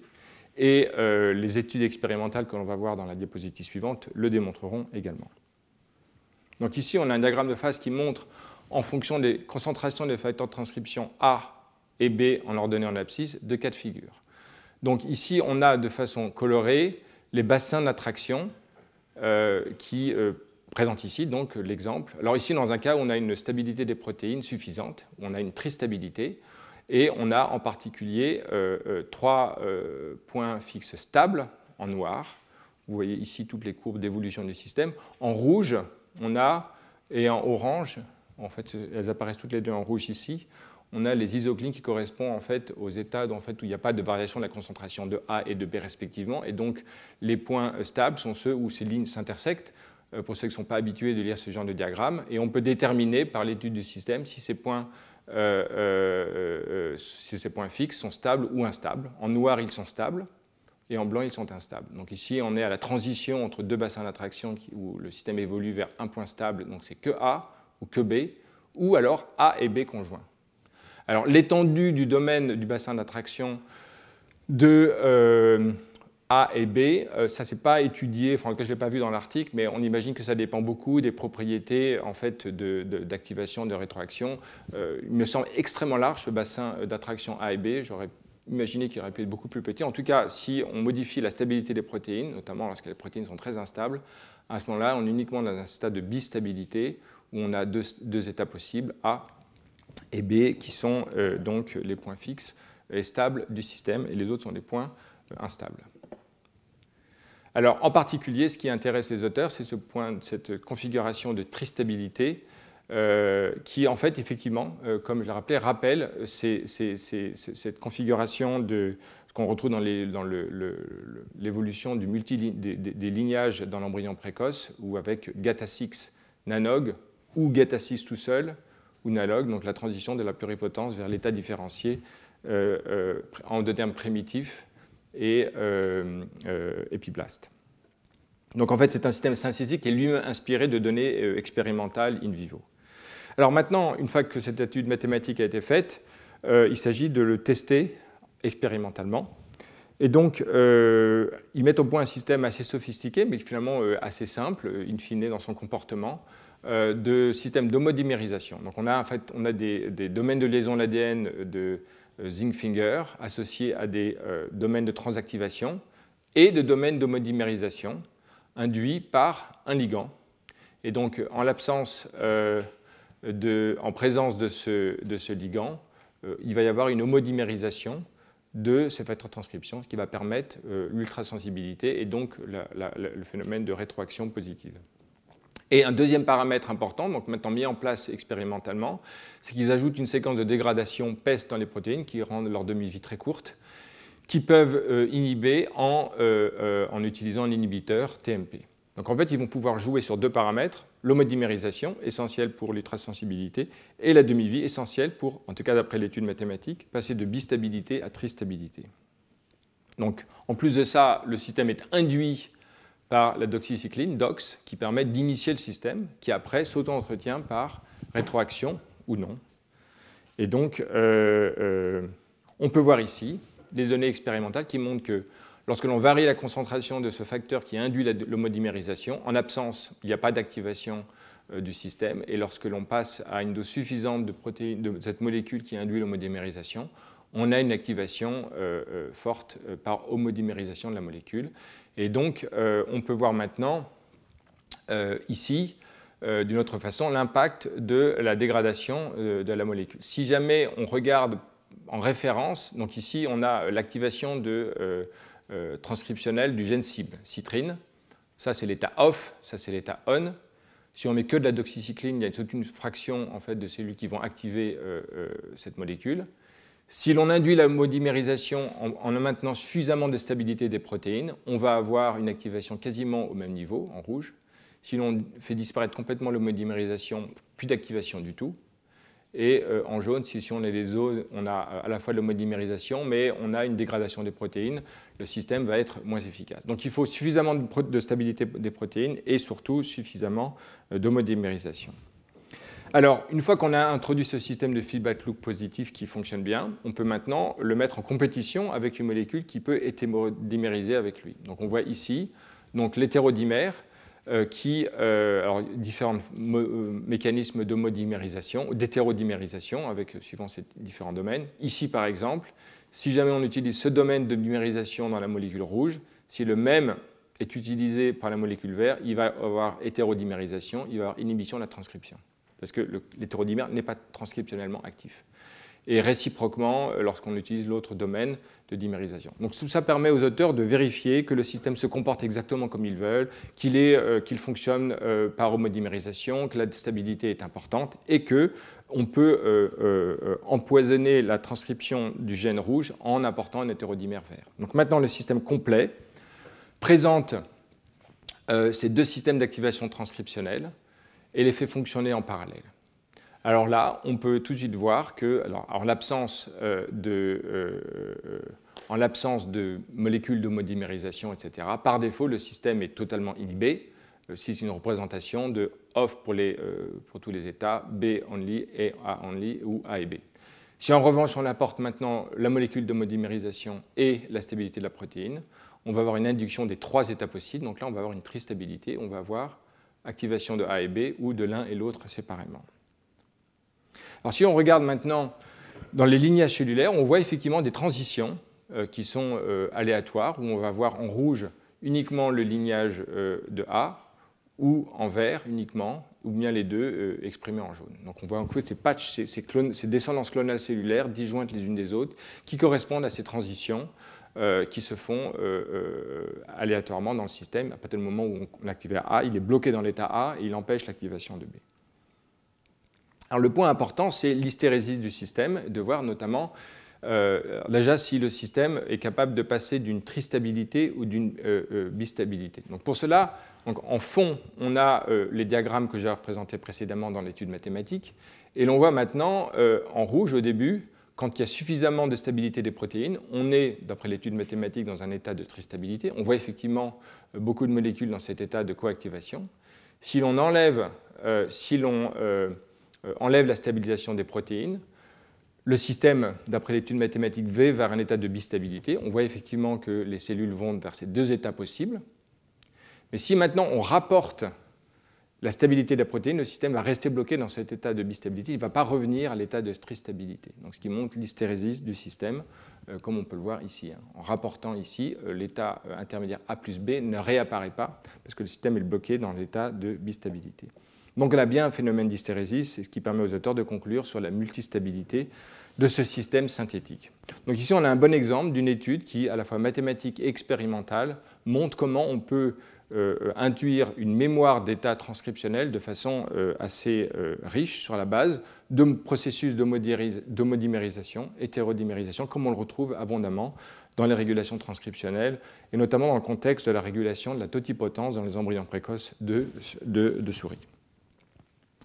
Alors, on va passer maintenant à une mémoire cellulaire, et j'aimerais vous parler de chimiotactisme de bactéries, qui est un exemple classique de mémoire cellulaire, mais tellement magnifique qu'il était nécessaire d'y venir. Donc, les bactéries sont capables, ici un film de Howard Berg, j'avais parlé abondamment dans mon cours sur le chimiotactisme il y a quelques années. On voit ces cellules qui ont leur bundle de flagelles, au nombre de 6, qui, lorsqu'ils tournent de façon counterclockwise, forment un bundle et avancent, et lorsqu'elles tournent de façon clockwise, se dissocient l'une de l'autre, la bactérie s'arrête, en attendant de repartir dans une direction aléatoire, dans une autre direction. Donc les runs, typiquement, ça c'est l'éparpillé fondateur en 72 de Howard Berg, montrent que c'est des runs, c'est typiquement 1 seconde, et à de l'ordre de 25-30 microns par seconde. À chaque run, une bactérie peut parcourir une distance de l'ordre de 20 à 30 microns. Alors pour nous, comme une bactérie fait 1 micron, on imagine que la transposition c'est 20 mètres ou 30 mètres. On verra que c'est important lorsqu'on analysera la mémoire aux échelles de temps pour la bactérie. Donc, les travaux fondateurs de Adler, etc., avaient montré que donc, les propriétés fondamentales de ces systèmes de chimiotactisme chez la bactérie, mais c'est même plus général, c'est la spécificité, le fait que ce soit dépendant de la détection à la surface de molécules, et surtout la sensibilité au ratio, c'est-à-dire au gradient des molécules, et non pas par leur différence. Alors, pour mettre les choses un peu en chiffres, la question c'est comment est-ce qu'une bactérie peut répondre à un gradient qui peut s'étendre en fait sur des très très grandes distances. Étant donné que les bactéries ont une capacité de lire des différences de concentration infimes, et que si par exemple la cellule qui fait à peu près 2 microns de long devait détecter ce gradient, elle devrait détecter une différence de concentration entre l'avant et l'arrière d'un facteur ridicule de 1, 10 puissance moins 4%. Donc, et en termes de nombre de molécules, étant donné les fluctuations, on imagine à une concentration micromolaire de glucose ou de n'importe quelle molécule, on aurait à peu près 60 molécules que la cellule pourrait découvrir dans le volume, la surface de la cellule. Avec une variation standard de 8, on aurait donc un gros challenge. Enfin, on imagine volontiers un problème de détection fiable de cette réponse. Néanmoins, les cellules répondent de façon extrêmement précise, en quelques millisecondes, et adaptent leur comportement en fonction du gradient qu'elles détectent. Donc c'est un système extrêmement subtil et remarquable. De façon générique, il y a 2 mécanismes de chimiotactisme, soit détection de variation de concentration dans l'espace, ou, pour le point qui nous intéresse plus aujourd'hui, de détection de la comparaison du chimioattractant à différents points de l'espace qui correspondent à différents points de temps. La cellule est trop petite pour mesurer le gradient le long de sa longueur, donc elle va le mesurer à différents temps. Elle va garder une trace, une mémoire de la concentration passée, la comparer à la concentration présente, et en fonction de ça, adapter son comportement. Donc c'est pour ça que le chimiotactisme de la bactérie est particulièrement important dans le contexte de la mémoire cellulaire. Alors, rappelons les éléments essentiels en fait, du réseau du chimiotactisme. C'est un exemple d'apprentissage évolutif d'un réseau qui existe parce que simplement les cellules ont dû apprendre à survivre dans un environnement hostile et bienfaisant, de décoder les bonnes molécules et à partir de là d'imaginer un scénario qui a permis, d'imaginer, elles n'ont rien imaginé, elles ont mis en sélection, une évolution d'un réseau que l'on voit ici. Alors, on a les récepteurs de surface, on a le facteur intermédiaire KY qui peut être phosphorylé en fonction de l'état d'occupation du récepteur, et puis dans l'output, le flagelle qui peut tourner dans un sens ou dans l'autre, et s'il tourne de façon counterclockwise, run, et dans l'autre cas, la bactérie s'arrête et elle repart dans une autre direction. Alors concrètement, en termes de input-output, si le ligand est lié au récepteur, le récepteur est inactif, le moteur est counterclockwise, la bactérie avance tout droit. Donc quand il y a un ligand, la bactérie avance tout droit. Si le ligand n'est pas là, le récepteur est activé, KY est phosphorylé et va induire un changement de rotation du moteur counterclockwise. La bactérie tumble, elle s'arrête. Donc ça, c'est la propriété centrale du réseau. Mais voyons maintenant la propriété qui confère à ce réseau une capacité d'adaptation qui lui donne sa mémoire. Donc déjà, le principe de l'adaptation, dont on comprend l'utilité. Une bactérie va remonter un gradient. Si jamais elle n'a pas moyen de faire un reset, elle va vite être dans un phénomène de saturation, elle ne pourra plus détecter le gradient, comme nous le faisons avec les photons. Si la lumière s'éteint ou se réallume, on est capable de nous adapter. Donc ici, on a ici la courbe d'activité de KY avec une concentration C1 où la bactérie active une certaine concentration de KY, qui correspond à une certaine fréquence de tumbling, qui correspond donc à ces événements où la bactérie s'immobilise avant de repartir dans une direction donnée. Si la concentration tout d'un coup augmente, la bactérie va détecter, les récepteurs vont être activés, les récepteurs vont être inactivés plus exactement par la liaison du ligand, et à ce moment-là, donc perte d'activité ici, et le système va avancer tout droit, la bactérie va avancer tout droit. Mais en l'espace d'un très court espace de temps, la bactérie réadapte sa courbe d'activité en fonction de la concentration, de telle sorte que pour la concentration C2, elle revient à une activité KY phosphorylée ici, et sa fréquence de tumbling réaugmente. Donc ça, c'est le principe qui a été mesuré de façon très précise. Il dépend d'une voie de modification post-traductionnelle d'une protéine, de méthylation. On a vu tout à l'heure l'exemple des phosphorylations, etc. Ici, c'est la modification par méthylation du récepteur par des méthylases, KR, et une déméthylase, KB.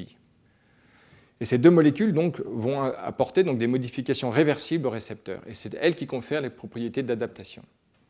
Alors si, en présence du ligand, le récepteur, comme on l'a vu, est inactif, et dans cette configuration-là, la déméthylase est inactive, la méthylase est active, et donc à ce moment-là, on va avoir une méthylation du récepteur. Je me dresse à la régie, mon pointeur ne marche bientôt plus. En tout cas, continuons. La méthylation donc, se produit en réponse à l'activation du ligand. Or, en fonction donc, des propriétés intrinsèques de ces systèmes, dès lors qu'il y a méthylation, il y a l'entraînement vers l'état d'activation du récepteur. Et donc, c'est pour ça que le système passe d'un état inactif, il est réconfiguré dans un état d'activation. Donc, comme Daniel Koshland, dans un article publié en même temps que Warburg, l'avait montré d'une façon encore plus visuelle, maintenant en étudiant Salmonella, en fonction des variations de concentration de la molécule, je ne sais plus si c'est glucose dans leur article, on peut voir ici les traces d'activation des bactéries à différentes échelles de temps, mais les longueurs des runs sont modifiées suivant qu'on est dans l'état où en fait, il n'y a pas de modification de concentration. Si jamais on augmente la concentration, les runs sont plus longues, et si jamais le jump est négatif, s'il y a moins de concentration, les jumps sont plus courts, la bactérie va avoir des tumbles plus fréquents. Donc la cellule va devoir faire une comparaison au cours du temps et garder une mémoire de ces états-là. Comment la fait-elle à partir du système d'adaptation? Eh bien, en fait, il y a deux systèmes concurrents de modification dans la cellule du récepteur qui eux-mêmes ont des échelles de temps différentes. Et c'est la comparaison de ces deux échelles de temps qui va conférer en fait, une possibilité de faire une mesure à deux échelles de temps différentes.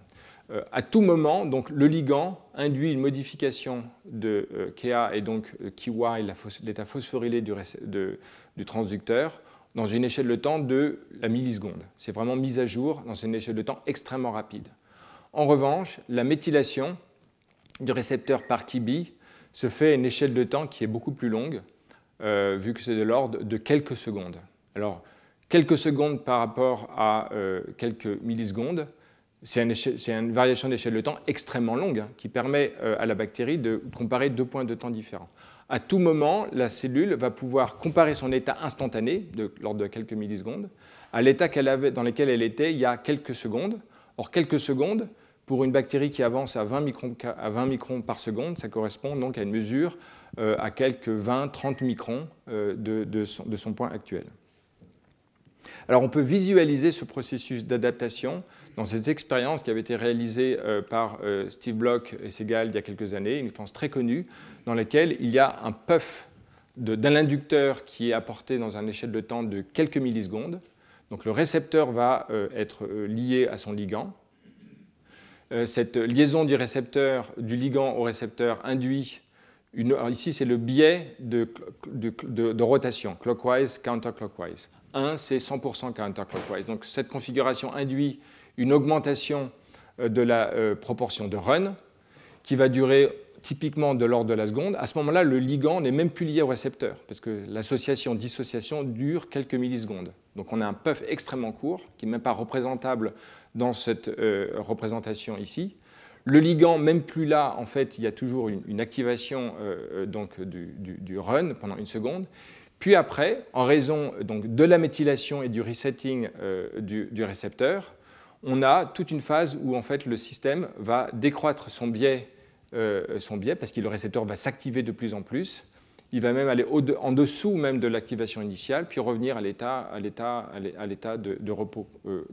Donc le point important, c'est qu'on voit ici, par ces deux lobes, ces deux échelles de temps dont j'ai parlé, l'activation liée à l'activation des KY qui induit la longueur des runs plus importante, puis le processus de méthylation qui va induire une modification de l'état d'activité par le resetting du récepteur et qui va induire donc cette modification du comportement de la bactérie. Donc on voit bien ici dans cette expérience où on a isolé un pulse et regardé la cinétique du clockwise bias dans la suite, ces deux phases de lecture du système qui permettent à la bactérie effectivement de mesurer, de comparer la mesure instantanée du ligand à sa surface, mesurée par KY, et puis l'état de méthylation qui vient d'une lecture il y a quelques secondes. Alors, le point qui est important, c'est qu'une seconde, l'écart de l'ordre de grandeur d'une seconde pour une bactérie, ça correspond à ce dont elle a besoin pour, aller plus loin que la diffusion du ligand, parce que le ligand diffuse à une certaine échelle de temps, et donc quand une bactérie tout d'un coup va à 30 microns de son point initial,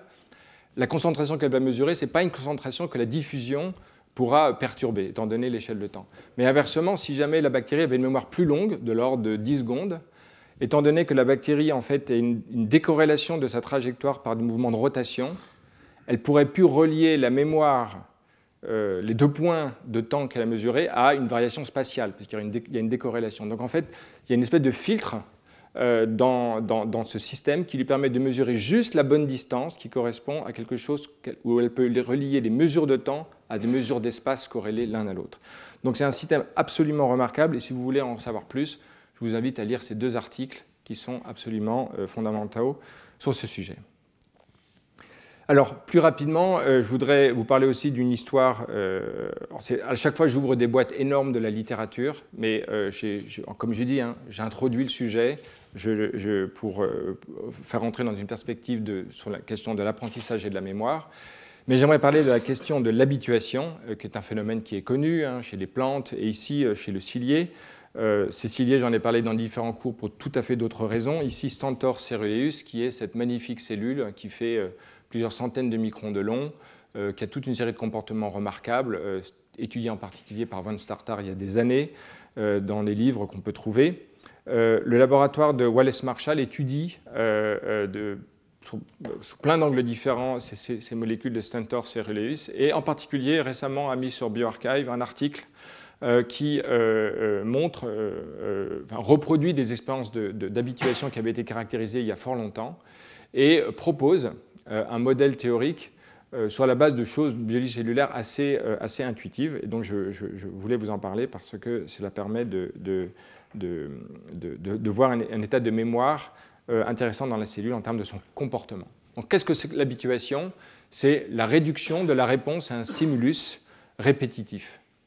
Donc on le trouve, les plantes par exemple, qui lorsqu'on les touche vont fermer leurs pétales, leurs feuilles, changer de conformation.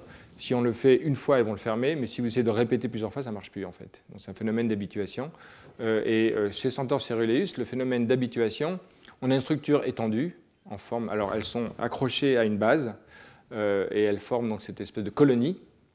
Et lorsque on les stimule par une stimulation mécanique, les cellules vont changer de configuration, vont se contracter, adopter cette conformation que l'on peut voir ici, et ici représentée de façon schématique. Si le stimulus, donc les stimulus ici sont répétés au cours du temps, si le stimulus est fort à ce moment-là et qu'on le répète plusieurs fois, en fait, on a une habituation si jamais le stimulus est fort, là, il va y avoir peu d'habituation, et si jamais le stimulus est faible, il va y avoir une habituation. En fait, ce qu'il faut voir, c'est que quand cette ciliée se contracte, elle ne peut plus se nourrir. Donc en fait, elle doit prendre une décision, entre guillemets, qui est conforme à ses chances de survie. Si jamais, dès lors qu'il y a des stimulus de toutes sortes, elle se contractait, elle ne pourrait plus se nourrir. Donc il faut qu'elle apprenne à décoder ou à inférer les signaux qui ont un sens ou pas pour elle. Et donc il y a une réponse par habituation, en fait, dépend de... Un fort signal mécanique peut être plus avertir un danger que la répétition d'un petit signal. Et donc nous-mêmes, nous apprenons toujours à décoder un bruit soudain qui peut être quelque chose qui doit nécessiter une réaction forte, alors qu'une espèce de bruit continu, on s'adapte à cet environnement, on s'y habitue, et finalement on sait qu'il ne s'agit pas d'une menace. Donc, à un niveau beaucoup plus fondamental, enfin en tout cas rudimentaire, cette cellule opère ce genre de filtrage. Alors le modèle proposé repose sur quelque chose de suffisamment universel, parce qu'il concerne la biologie de la cellule, que je me suis dit que c'était intéressant de citer cet exemple. Lorsque la cellule est stimulée, elle va activer un canal ionique, je crois sodium, qui va activer un récepteur calcique qui va induire la contraction musculaire et donc de fibres contractiles qui vont contracter cette cellule. Donc ça, c'est le signal, la voie de comment on passe d'une stimulation à la surface des cellules à une contraction de ces cellules. Mais le récepteur qui détecte le signal extérieur est lui-même internalisé, peut-être internalisé et recyclé ou dégradé. Et donc finalement, imaginons que la cellule internalise son récepteur, elle devient à ce moment-là plus capable de répondre au stimulus extérieur et elle garde tant qu'elle garde à la surface à l'intérieur son récepteur, elle garde en mémoire le signal stimulé précédent. Donc finalement, on n'est pas dans un état de mémoire en termes d'activité, de modification post-traductionnelle de cellules, mais plutôt dans la biologie de cellules, de la redistribution dans un autre compartiment cellulaire d'une molécule nécessaire à une réponse. Donc finalement, c'est étend le champ de la mémoire, non pas en termes simplement d'activité cellulaire, mais de distribution, ici gouvernée par le trafic vésiculaire. Donc le phénomène ici, on a une répétition d'un stimulus, donc ce sont des simulations sur la base avec toute une étude des paramètres, etc. Mais le point important, c'est le comportement générique, c'est-à-dire que si l'on regarde le récepteur qui est à la surface, alors oui, le couleur bleue, couleur verte. Donc le récepteur à la surface, il réduit, et le récepteur internalisé en vert, il augmente. Donc on a effectivement une internalisation du récepteur, avec ici la réponse donc en rouge qui baisse, donc le système s'habitue. Et dès lors que l'on arrête ce train de stimulation, le récepteur revient à la surface. Et si l'on peut étudier la réponse du système, à ce moment-là, elle augmente progressivement à mesure que le système a oublié le signal précédent parce qu'il remet à la surface le récepteur. Donc finalement, ici, la mémoire, elle est représentée par la distribution intracellulaire dans un compartiment d'une molécule nécessaire à la détection du signal. Et donc, le changement de distribution, de localisation de ce récepteur est une façon pour le système de garder en mémoire un signal précédent ou de l'oublier en le remettant à la surface comme si de rien s'était passé. Voilà, et je vais finir en parlant de mémoire structurelle, qui est quelque chose qui fait directement écho à toute l'information structurelle dont on avait parlé dans le cours précédent. Donc ici, ayant vu que les structures peuvent être héritées et nécessaires comme information qui guide l'évolution de son système, on peut imaginer de façon corrélative l'idée qu'elles forment une espèce de mémoire stable qui pourrait être néanmoins régulée en fonction des circonstances. Alors, dans une cellule, les éléments structurels que l'on a à l'esprit, c'est tout le cytosquelette. Il y a 3 grandes familles de molécules de cytosquelette. Ici, en rouge, les filaments intermédiaires, qui ont des durées de vie de l'ordre de quelques dizaines de minutes ou plus. Il y a les microtubules, à des échelles de temps de quelques minutes. Je schématise. Et puis, les filaments d'actine, qui peuvent faire du turnover sur des échelles de temps de 10 secondes ou quelques centaines de secondes. Donc, on a des filaments qui ont des durées de vie différentes. Et en fonction des circonstances, des signaux, des contraintes appliquées à ces systèmes, ces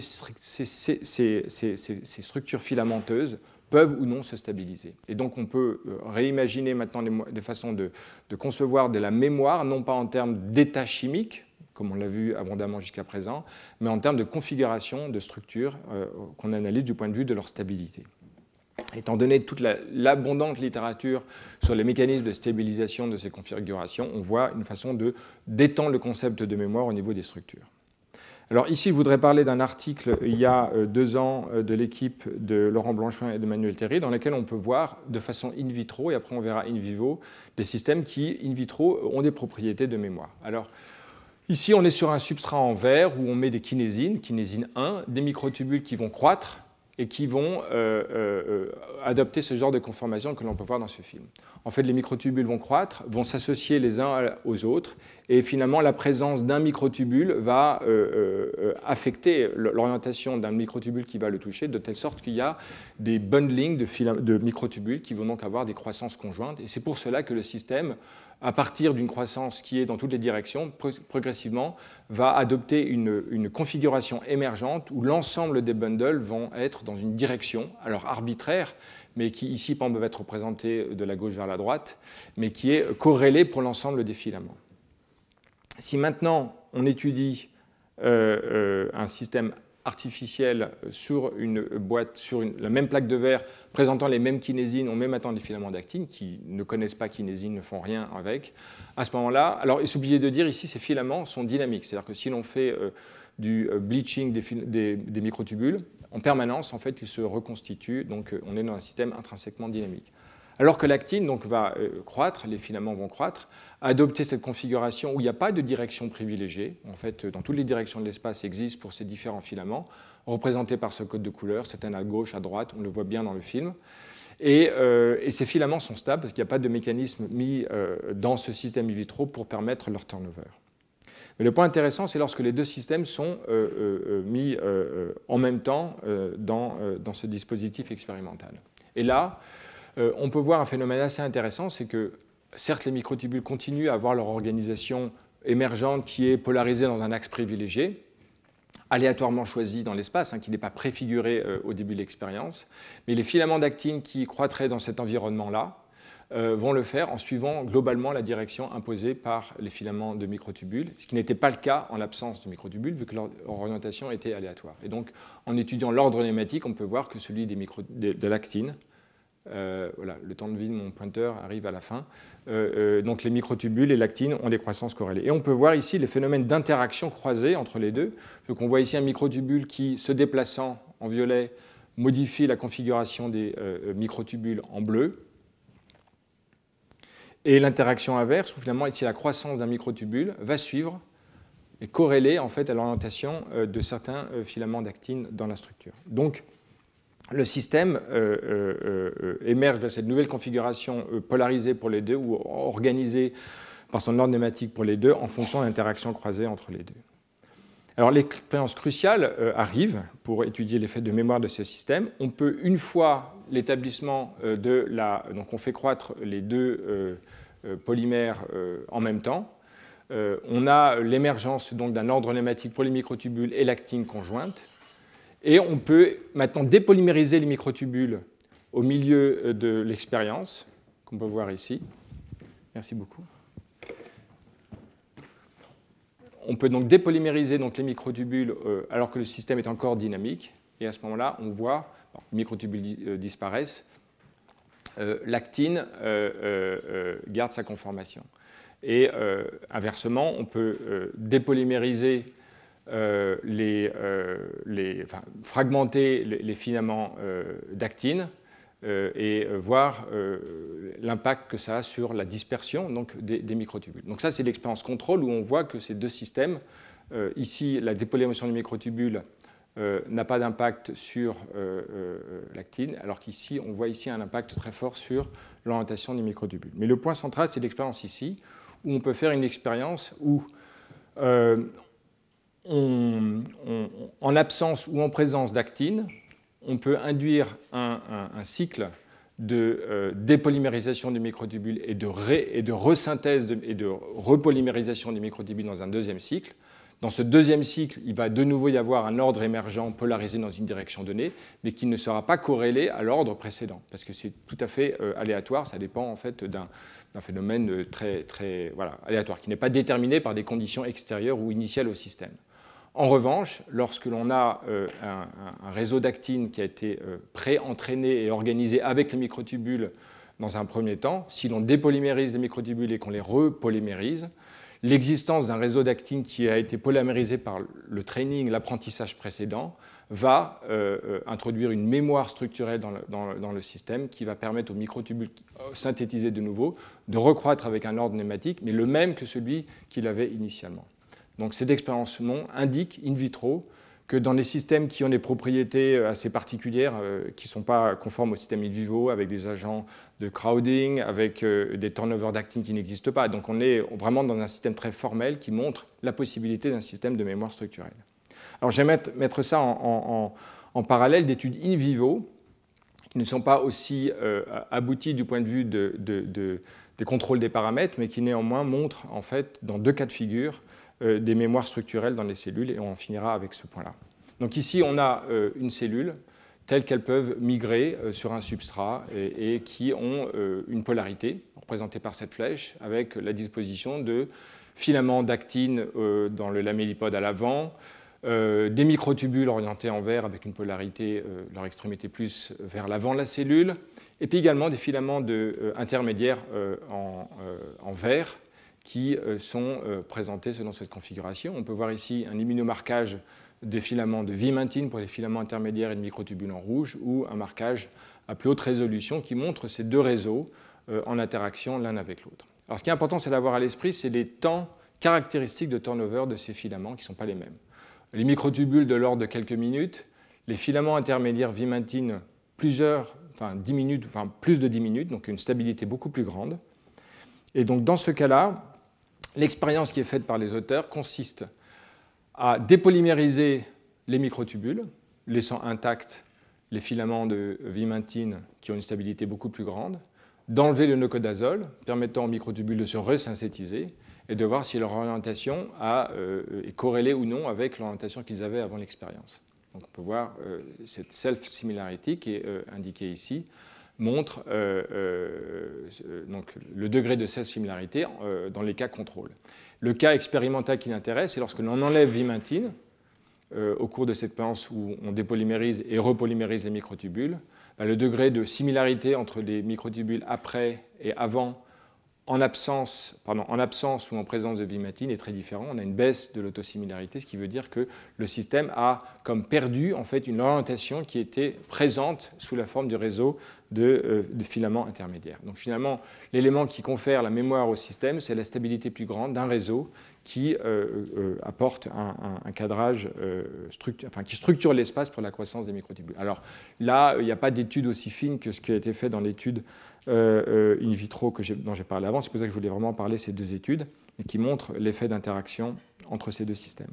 Et pour finir, un magnifique travail du laboratoire de Anne Munro il y a très peu de temps, dans le contexte de la cytokinèse de l'embryon de C. elegans, où au cours de ce phénomène de cytokinèse, alors on peut voir ici le phénomène, en l'espace de quelques minutes, la cellule unique va constituer un réseau d'actine et de myosine dans cette partie-là, qui va induire la division en deux de l'embryon précoce de C. elegans, ici donc la scission complète.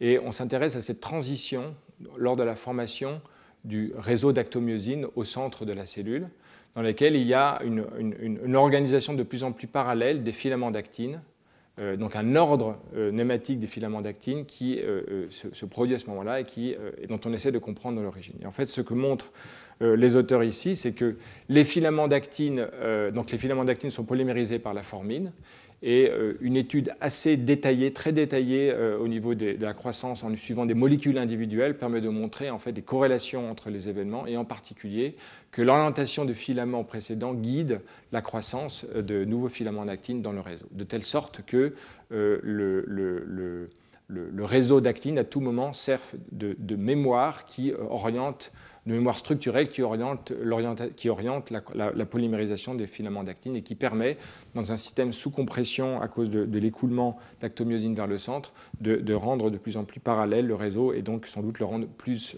organisé pour la contraction lors de la cytokinèse.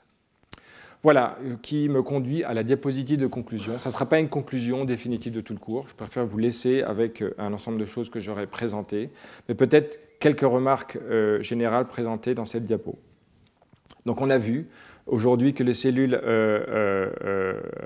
ont évolué un système d'apprentissage et de mémorisation sous forme chimique, sous forme structurelle. Sans doute, il faudrait explorer beaucoup plus loin l'idée de mémoire mécanique qui serait liée aux mémoires structurelles. Il y a tout un champ d'exploration ici. Les échelles de temps de ces différents systèmes de mémoire sont extrêmement variables, peuvent être augmentées ou régulées en fonction de processus régulés, et qui confèrent à la cellule des propriétés adaptatives à tout moment. Le point important, c'est que l'échelle de temps est variable. Ce n'est pas une mémoire qui est fixe, c'est une mémoire qui peut être régulée en fonction des circonstances. Et je voudrais finir sur cette question de learnability, de propriété d'apprentissage des cellules, qui est une propriété singulière. Et on pourrait s'interroger sur l'utilité de ce type de modalité en fait, de fonctionnement des systèmes vivants par rapport à d'autres. En fait, si on essaie d'imaginer comment d'un état A, on veut aller vers un état final, encore une fois, on peut imaginer qu'un système serait prescrit dans ses conditions initiales pour arriver de façon déterministe à l'état final. Dans ce cas-là, il faudrait prescrire tout dans l'état initial, et ce n'est pas comme ça que le système fonctionne au cours du développement dans les poids des cellules. Une autre façon de concevoir l'évolution vers un état final, c'est que la directionnalité n'est pas prescrite de façon déterministe d'emblée, mais qu'elle est au contraire apprise au gré des interactions que les cellules auront avec son environnement, dans l'environnement de l'embryon. La cellule est toujours dans un environnement donné, qu'elle soit unicellulaire ou pluricellulaire. Et ces apprentissages se font par la mise en place de traces mnésiques dans son comportement physico-chimique, ses structures. Voilà, donc finalement, je finis avec cette proposition que la learnability, cette propriété d'apprentissage des cellules, est une propriété essentielle d'un système vivant qui permet, à la lumière de l'information, de voir son comportement d'une façon plus adaptée que les modèles simplistes, très déterministes, et de regarder différemment les processus aussi d'auto-organisation. Voilà, j'en ai fini. Je finis en vous disant qu'une annonce, au mois de mai 2025 prochain, il y aura un colloque, le 16 mai précisément, le vendredi 16 mai, dans lequel j'ai invité des gens qui sont assez remarquables, d'horizons assez différents, physique, biologie, expérience et théorie.